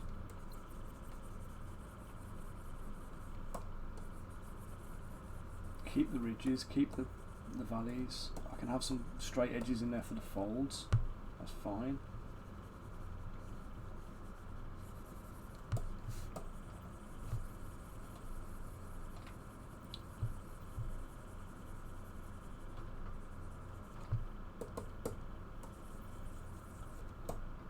And this is all with the express purpose of making it painter friendly. Because we're thinking about how your washes and your dry brushes go in there, but also for me, when I'm painting this, I know I can get some nice blends and transitions and gradients going on with some glazes, which obviously will help to, you know, make the model look nice. But I can only do that because I've got the nice smooth surfaces to work on.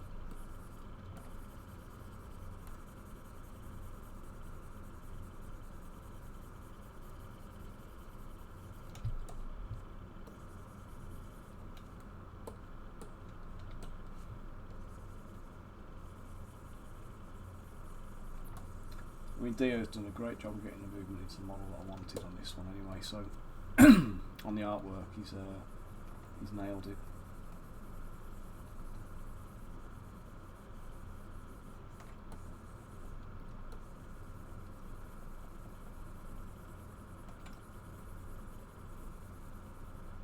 And the bit I'll ponder to myself,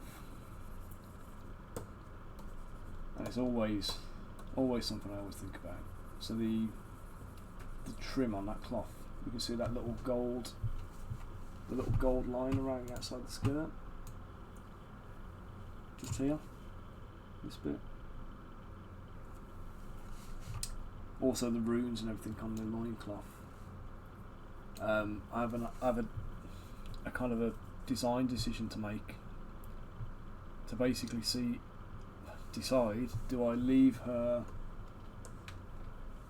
clothes kind of like just solid and let those things be painted on, or shall I sculpt them into the details?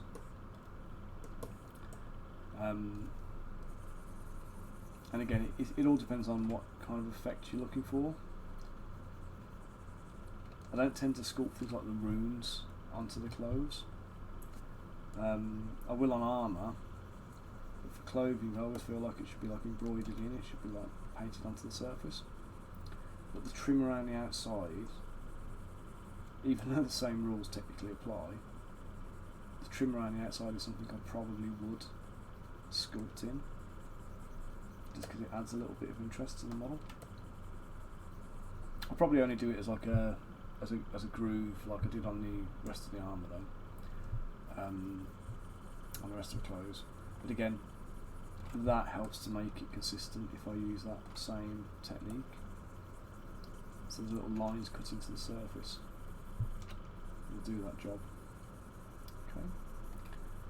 So once I've done this, there is another step to do, which I've got to soften some of these. So that one there is a bit too hard. So I'm just going to buff the hard ridge out by going left to right across the ridge with the H polish tool, and that'll just soften it a little bit.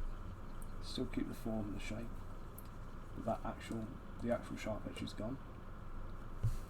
On the other side, I'm going to leave it. I'm going to keep it in, and on this big ridge, I'm definitely going to leave that in because I like that. But this one's getting softened out, just a touch. That one can stay.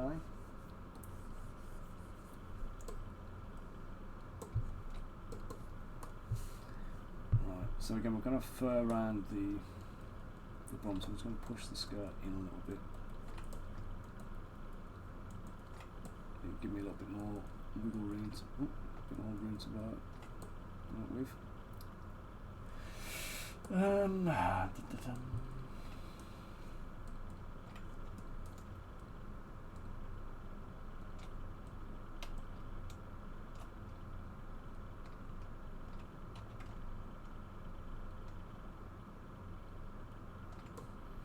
So I'm just pulling the bottom parts of this.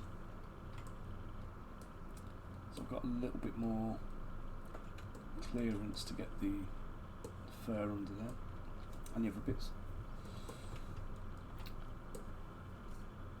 Okay, so next thing I'm going to take the orb cracks brush again. I'm going to turn the volume down, get the size smaller. I'm just going to pull from the top down. The stroke here is heavier at the top and then lighter towards the bottom.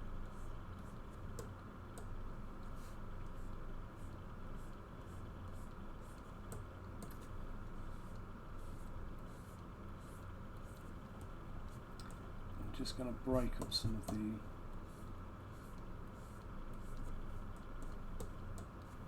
volumes, and this will give you a kind of an impression of some gathering. Now obviously this isn't going to actually be pink, this is just the poly group applied to it, so I'll just turn that off, you'll see.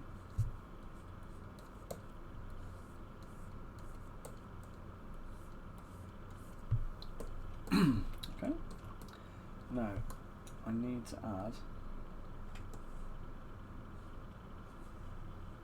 here, I'm going to mask it off, and I'm going to take that corner,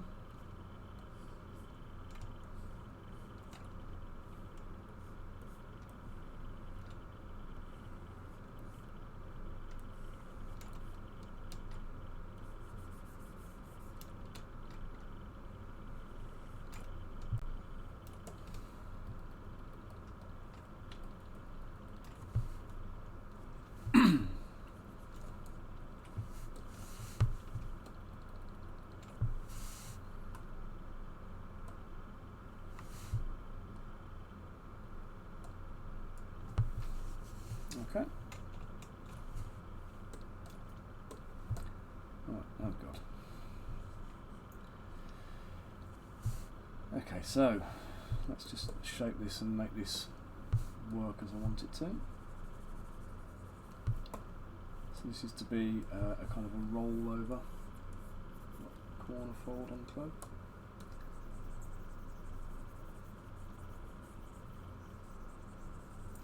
I'm going to build up some shape with the clay build up tool.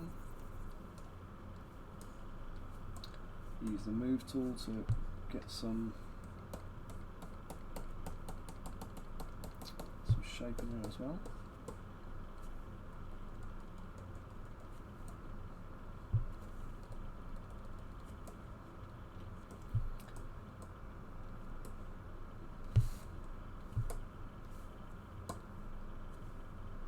It's larger, let's pull the top.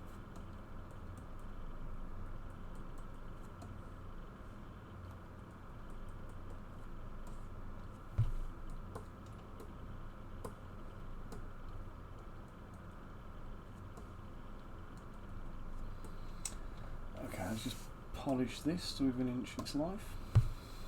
Let's get it all smoothed. No, let's turn the tessellation off, but let's get it all smoothed out now.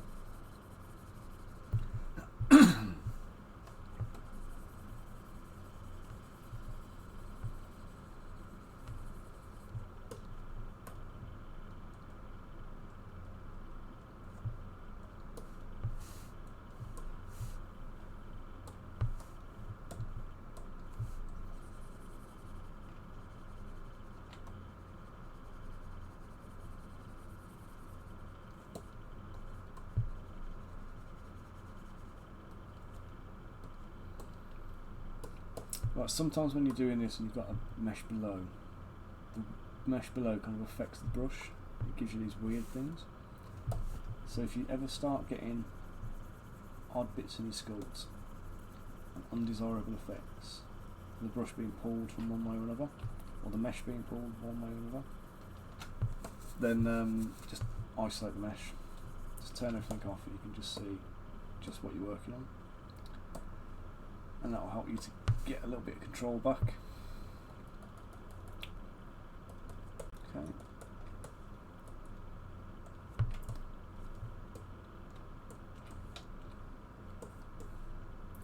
Now in a minute, once I've done all of this, I've got all the shapes in, I'm going to be merging this back to the other skirt, join the two together, and then blend in the seams.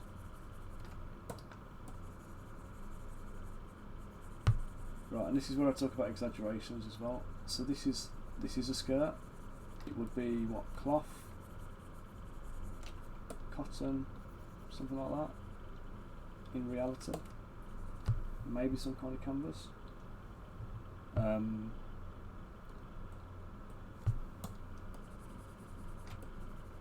Which obviously clearly is not about 3 inches thick, which is what this is actually would look like if it's real sized.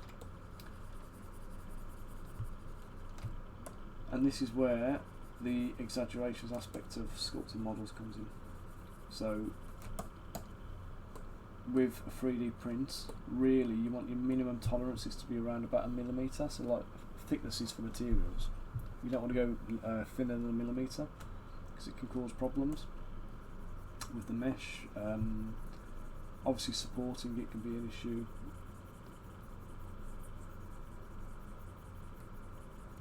And then you've got just the handling of it and the strength and rigidity of it when you're actually physically using the models. So even though you're sculpting cloth, you still got to do it with that little bit of consideration towards the painter. Now you can taper the edges if you really want to. You can take that and taper it out to a finer edge, rather than maintaining a big solid ridge around it. But you still want to keep the bulk of it to be, you know, quite thick.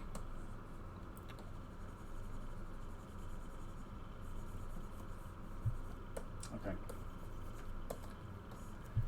Time to merge the two together now, so we'll take the skirt, and we'll take the extract,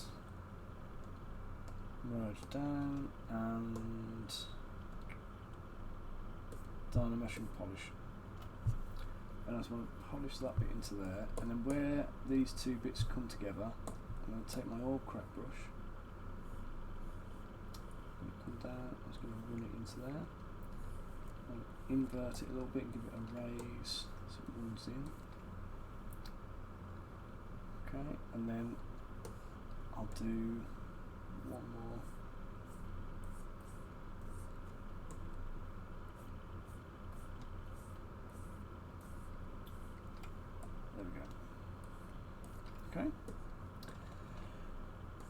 So as a skirt, I am fairly happy with that one.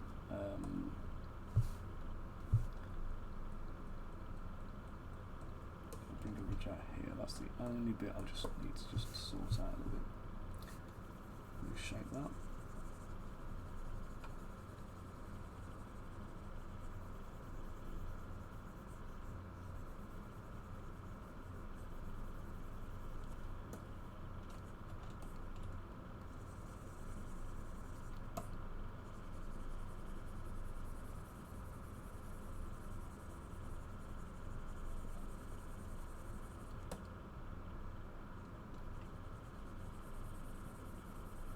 There we go.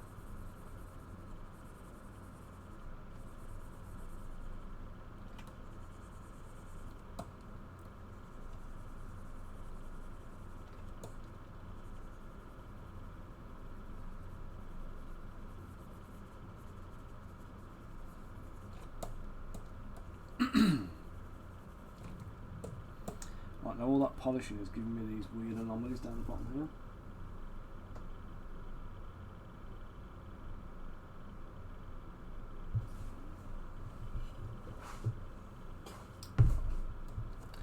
So I'm going to use the dynamic tessellation again,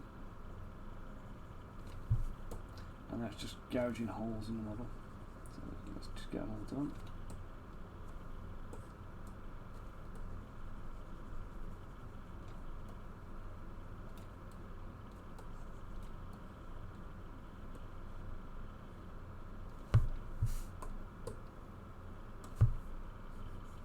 Oops. Let's turn that off again. Let's just polish that one edge so that's visible. Okay.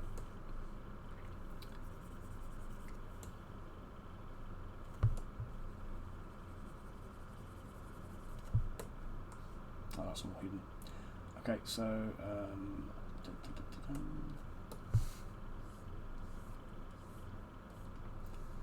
bottom now is going to give it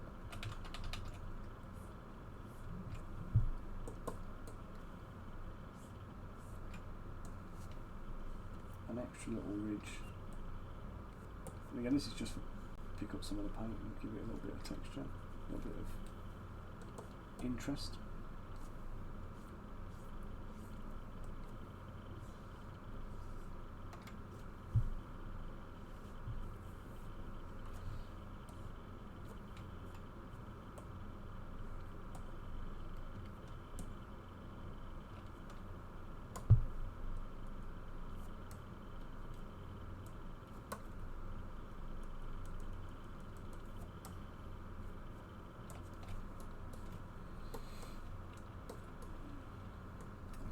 I'm going to save it first, and then I'm going to close the holes, because that is the one thing that is going to absolutely nuke my Zbrush. Right, close holes. There's certain things that you can do, and you know they're risky operations. Closing holes can be one. Dynameshing can kill it, especially if you get the settings wrong when you over-egg your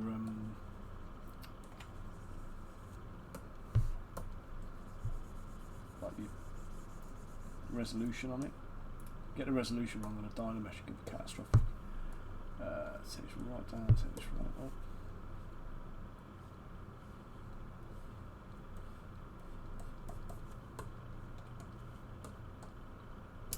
Not working as I wanted. So manually bring that in.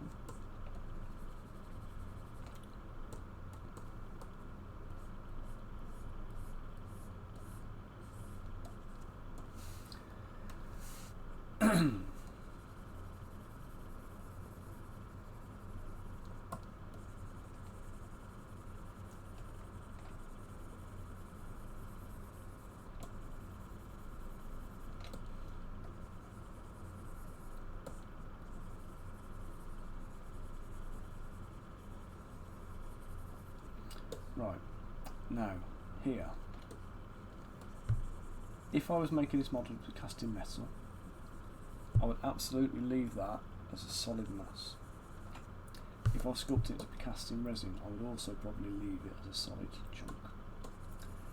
But because it's going to be a 3D printed model, I am going to just shape it a touch. Not too much. I just want to give the impression that it's a skirt that's hollow. But I also don't want to take it up so far that I'm creating hollow cavities that cause problems. And I'm only going to do it on this side where it's kicking up a little bit.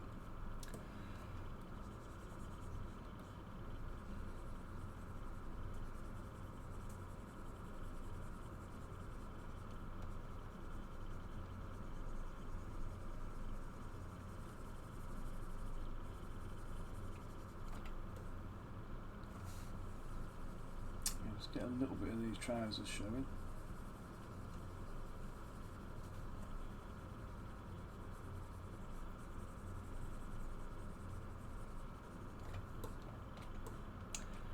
And then varnish with the polish again.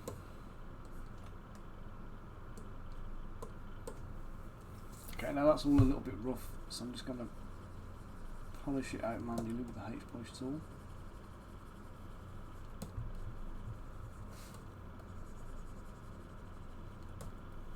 If you leave any jagged surfaces, those surfaces may need supports. You might end up creating islands for when it comes to be supported, and that obviously is more potential damage to the model, or more risk of little bits of resin breaking off and floating around your resin tank and then getting crushed into your screen on the next run. It's just always worth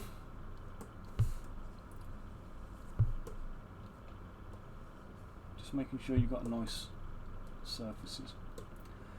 Okay, so up here, this arm, I didn't do a very good job on the arm because it was hidden from sight before, and now it's not. So I'm just going to fix that.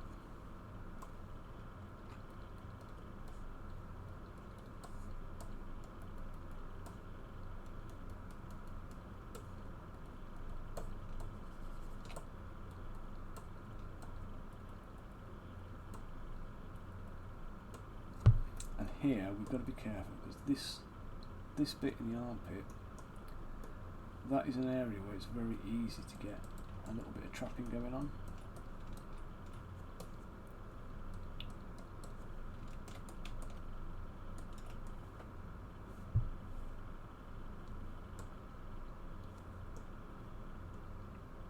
You can end up with a tiny little gap there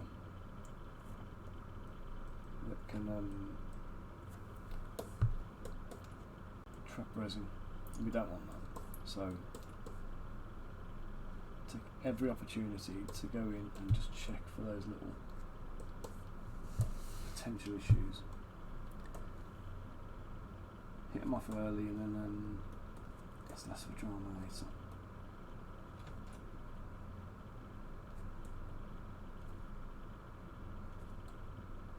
I'm just going to use that bit of fur to fill that little mass in the corner. Let's take this base off now because it's doing my head in and getting in the way.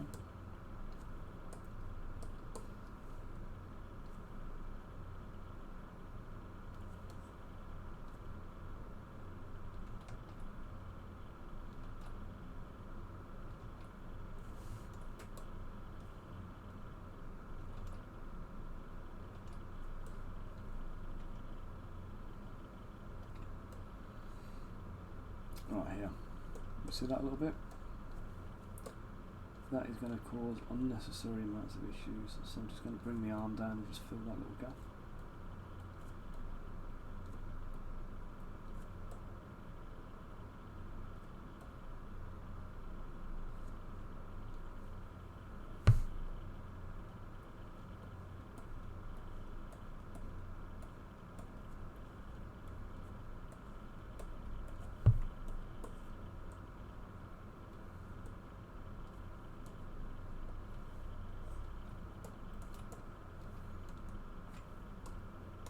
Okay, now because I moved the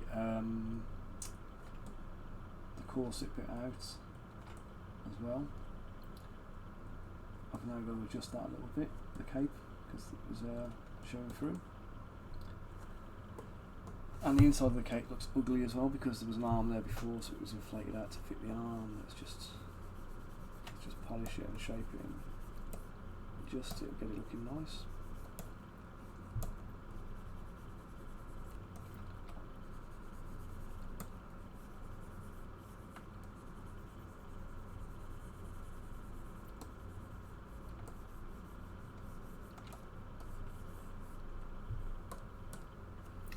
Couple of little nudges just to smooth this line out. We've got a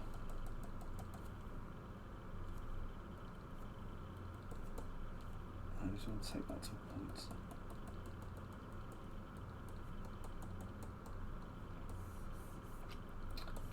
Okay, right. Back of the cape.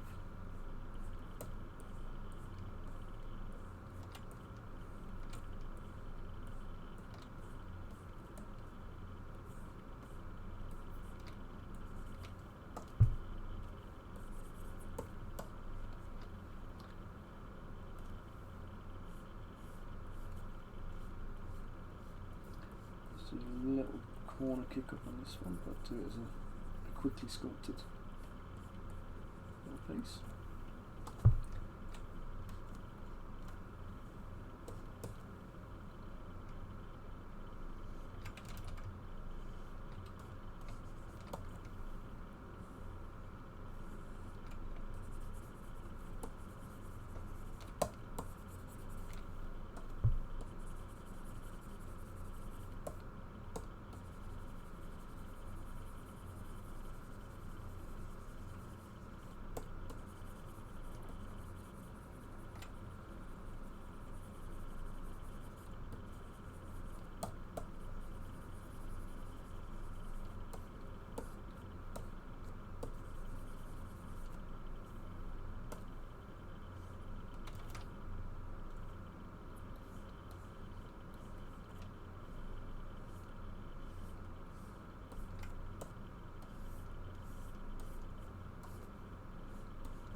Okay.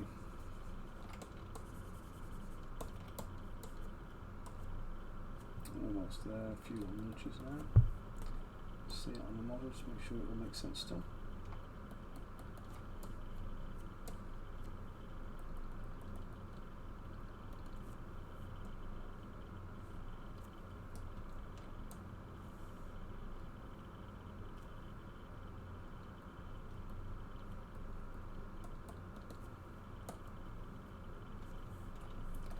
Do another quick dynamesh, and then we'll just quick dynamesh, turn dynamic tessellation off. I'm just going to finish off this little bit here.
Again, this is me just playing with the shapes, refining it, giving some nice ridges, some areas for the paint to flow into, the washes, some bits for you to pick up with a dry brush. Just generally some nice forms. Okay.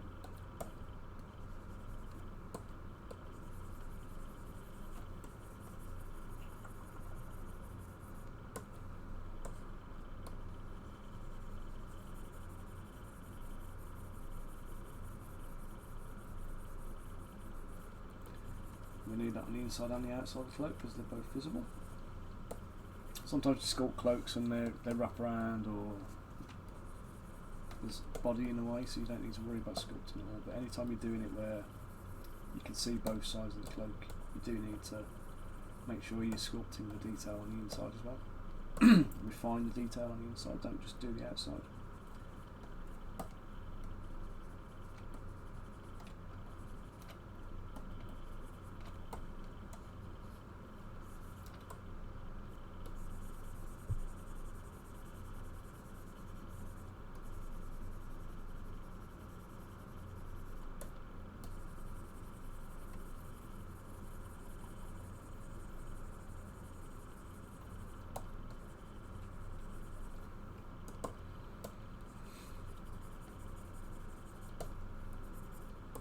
Okay, right.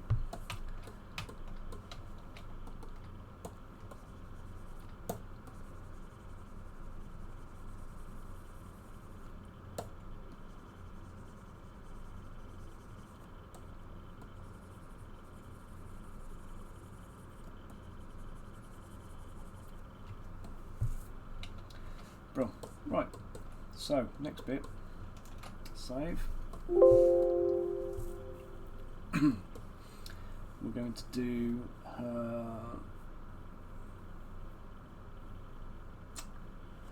loincloth. Nice and easy. Rectangle, stretch it up.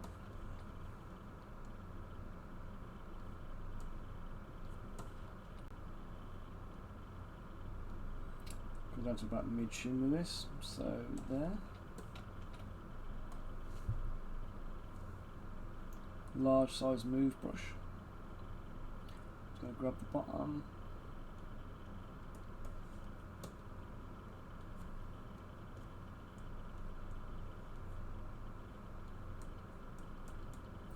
I'm just going to pull it around so it follows the line. Or follows the direction, sorry, of the movement of the wind on the skirt.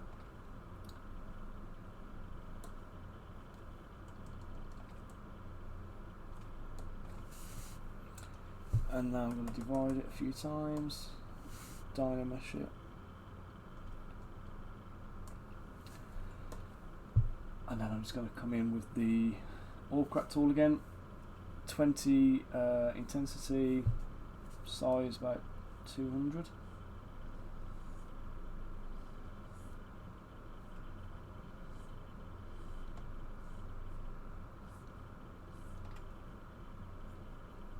A few inverted strokes, a few normal strokes.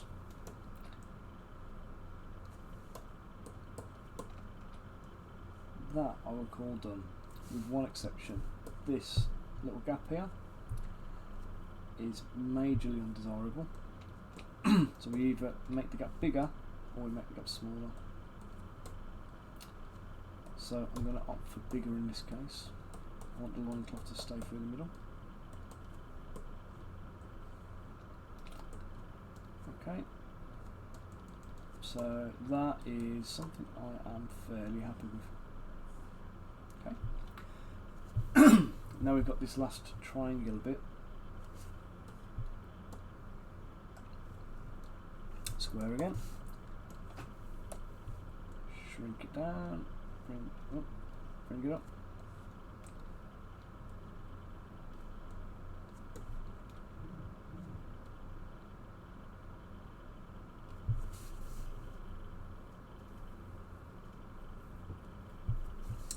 So group, dynamesh,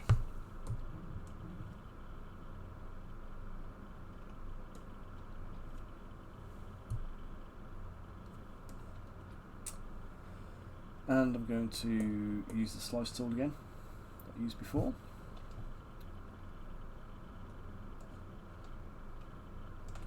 going to start there, and we're going to go all the way down to the middle. There you go. Turn it on so you can see. I'm going to group, I'm going to Dynamesh. I'm going to delete that. And I'm just going to mirror that. Oh, wrong one. Mirror it first, mirror world. There we go, job's good. And I'm also going to, this way of doing this.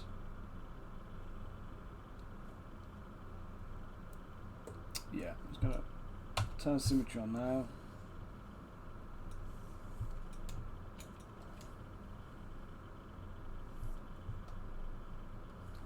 And mask off this bit for the middle.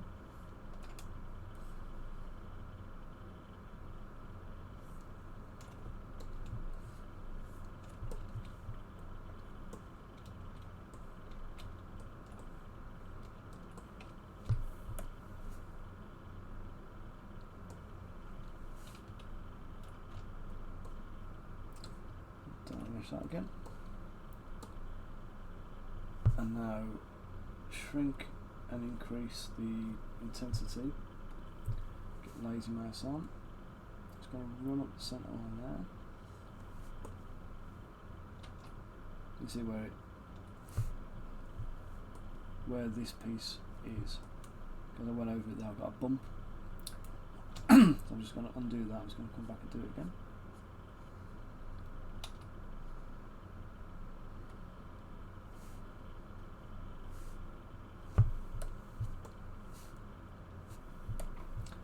Going to make this whole thing a bit larger, a bit shallower.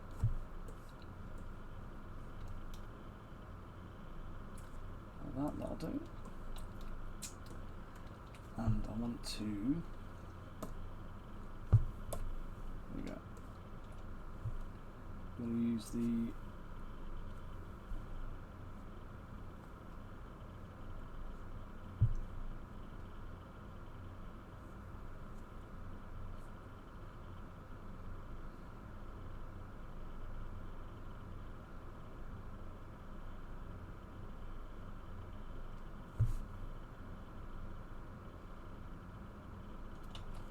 so yeah, doing that too close to the edges results in mess sometimes. Right, I don't think I'm going to be able to do that on this one. Let's do it this way instead. I'm going to mask them off.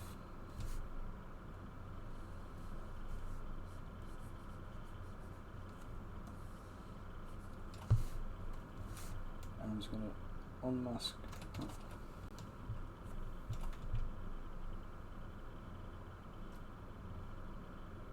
Run down the edge line of the mask.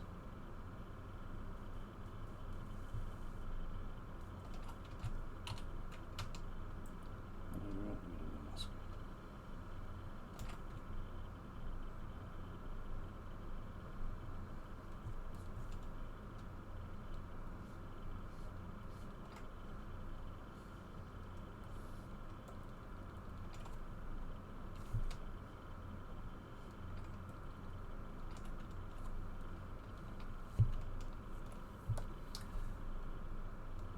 Let's do that.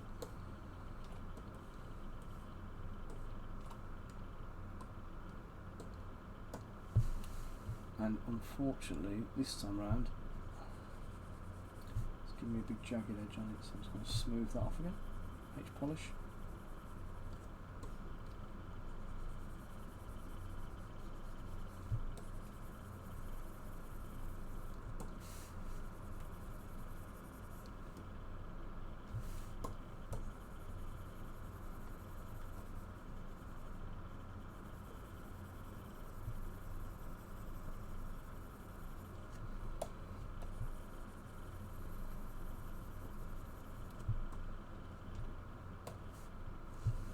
Do a little bit of nudging here because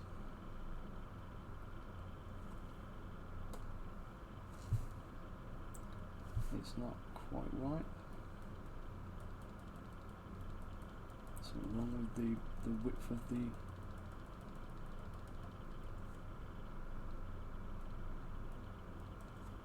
And again, you may notice up close a little wobble. By the time it's on the model, you're good. Okay, so let's just do that again. And then this time I need to, with symmetry on, I'm going to try and pull these corners back.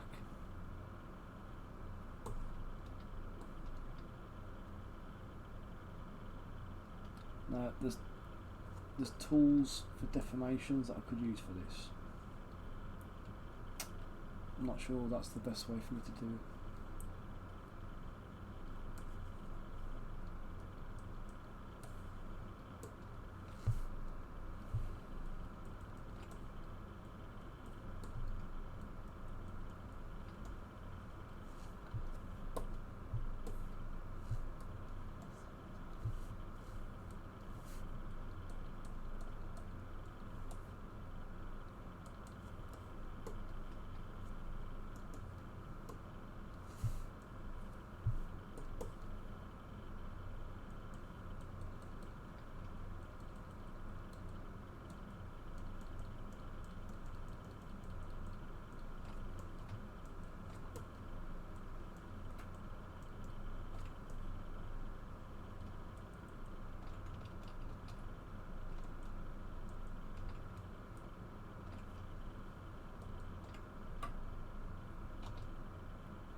Again, I'm just messing with the layers here.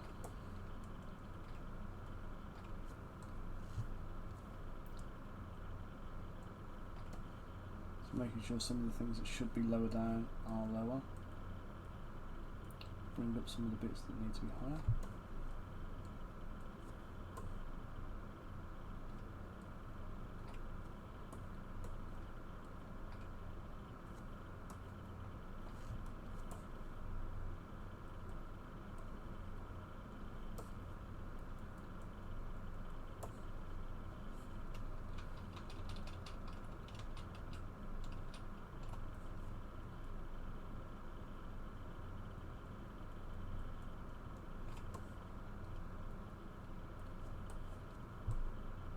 Not only that the layer order is correct, but there's also sufficient definition between the layers. And then little bits like this just need sorting out then. You can see them between. Just get rid of them. Okay.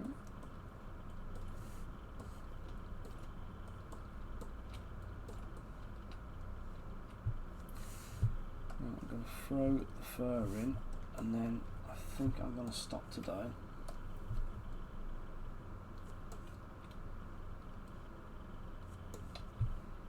Because one, I rather need the toilet after that coffee, and two, I'm pretty sure this courier has not been yet. I'm going to save my wife from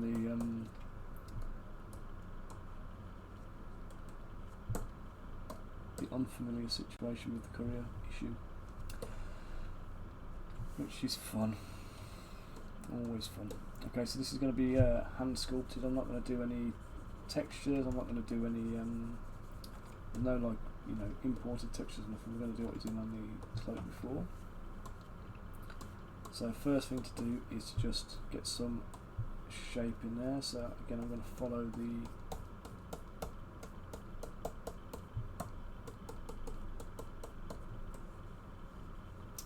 forms.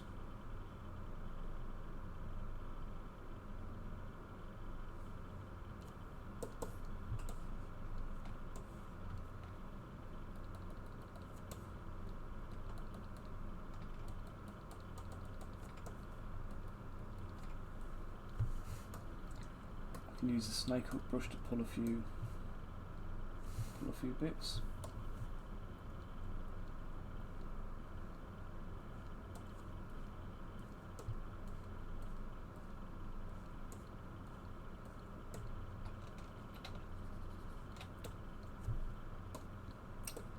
I'm going to use the, the clay build-up brush.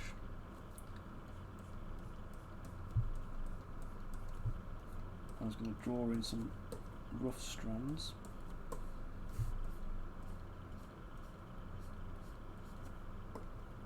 Let's just hide the rest of it for now.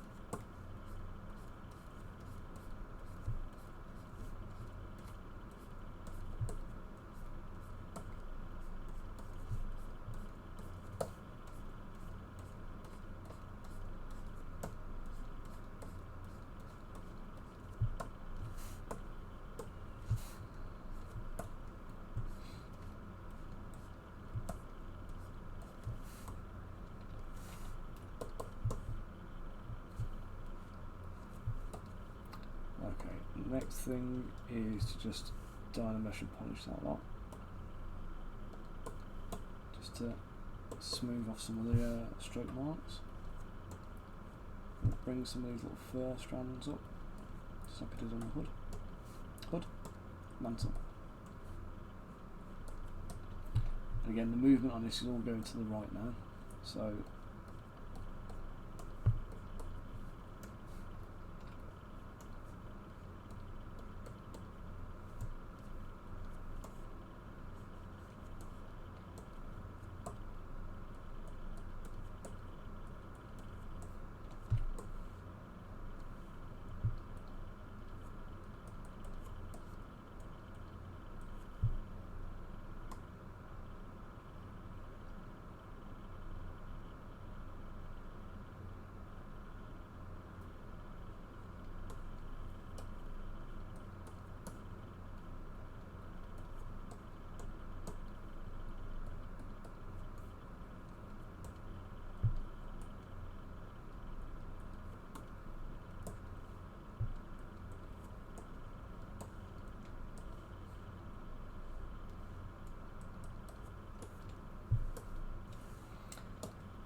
alright, and then the good old orb cracks again.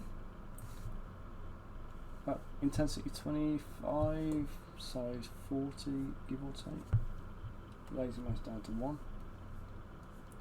You want it on to help smooth the strokes, but not enough that it's gonna. There we go. So I'm literally just alternating between indents and raised strokes.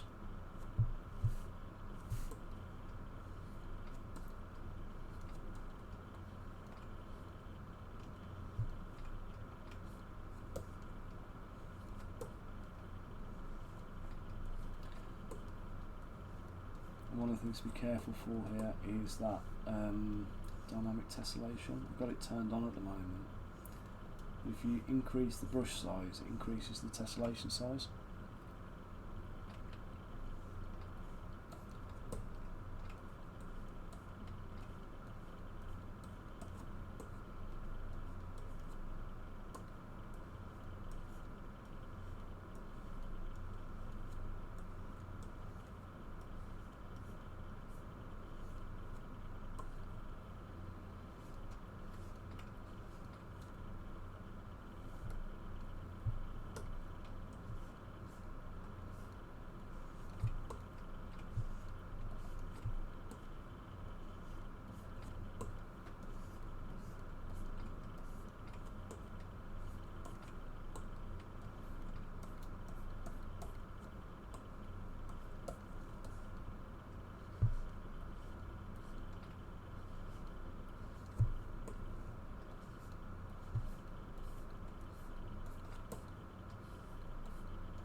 Yeah, little curved strokes,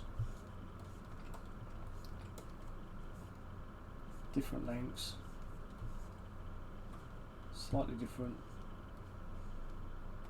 shapes to them, but all going in the same kind of direction.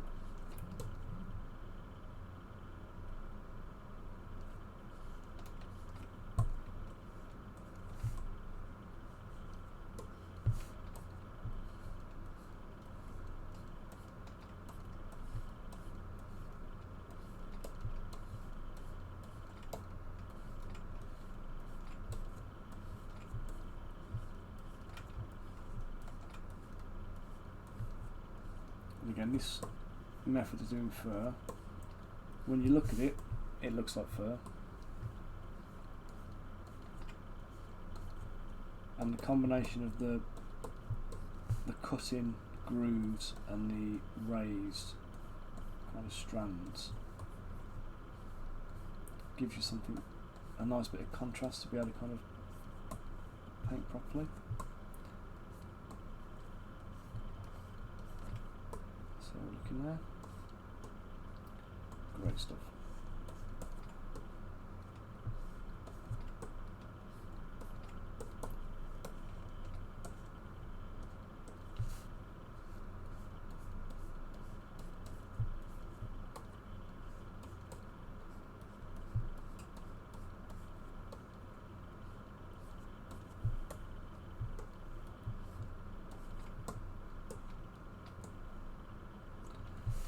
Okay.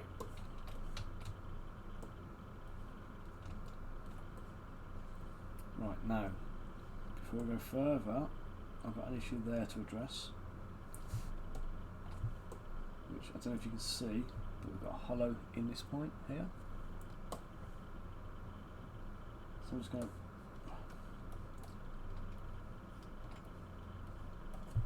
to use the inflate. I don't need to seal it all, I just need to make sure that there's no gap. Oh, I do need to seal it all in this case. It goes all the way up. Okay.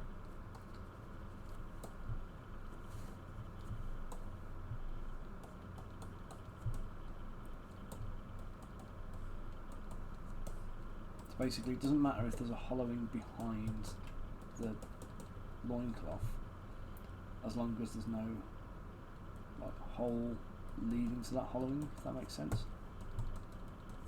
Because when I dynamesh the whole model together, that will all normalise. Okay. So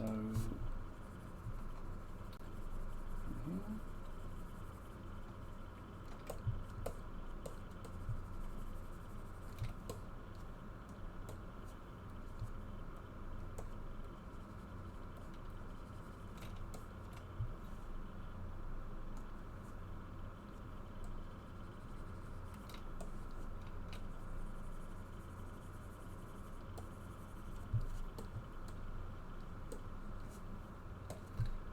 I can just carve some of this away.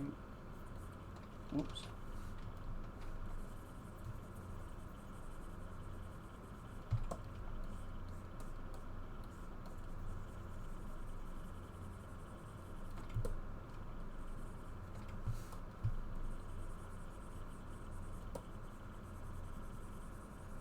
Only because this bit is visible.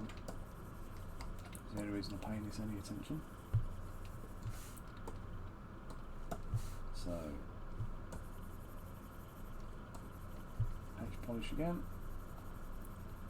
Just buff out the shapes so they look deliberate. I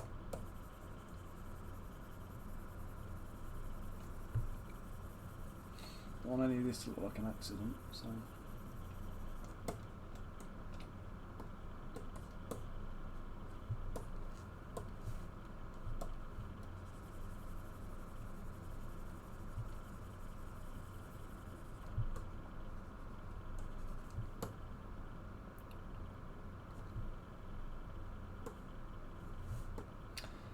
You know, actually, I'm gonna do a U-turn on this. I'm gonna take the whole chunk out of the middle out.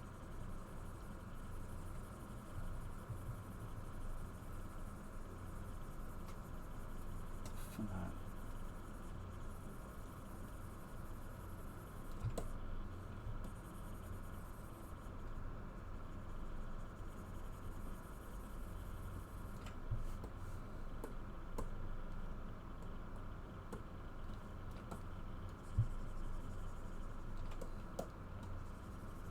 make sure it doesn't go behind the legs. Let's keep the legs solid. With this bit here, it'll save a little bit of resin on the print.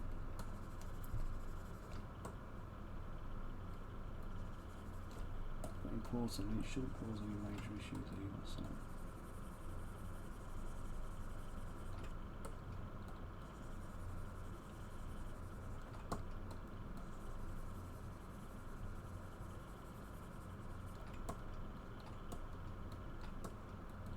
As long as I keep it all smooth.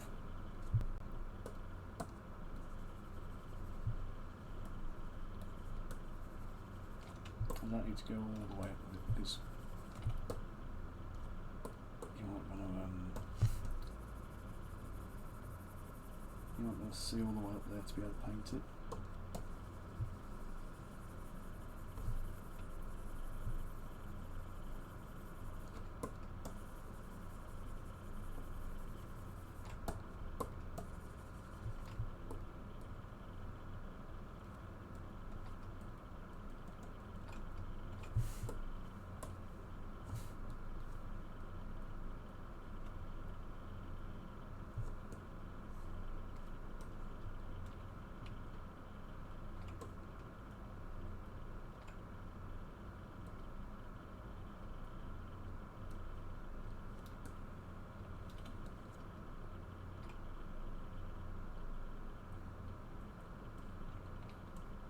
Right.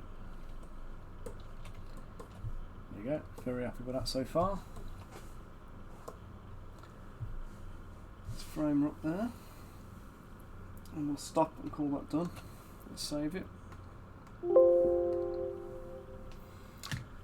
Right, so next session. Hands, hair and weapons. And then she's ready to rock. Okay. Right then guys,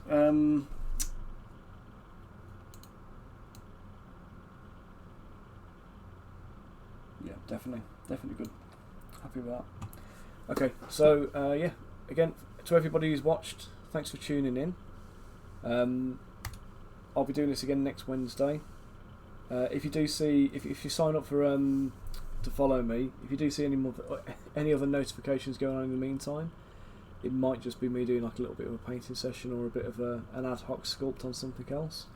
I've got a couple of Kickstarters I'm working on at the moment, so I could be doing a bit of Kickstarter models, or it might even be some of this month's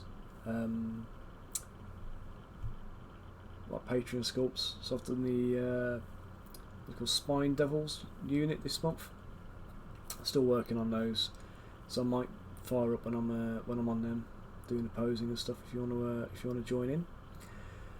So yeah. So again, thanks everyone for joining in. Thanks for following along, and hopefully I'll see some of you again next week. All right. Cheers, guys. And ltminis.com if you want any of the links for any of the Patreon, web store, etc., etc. Okay. Cheers, Bunker. Have a good day. You take it easy. Adios, people.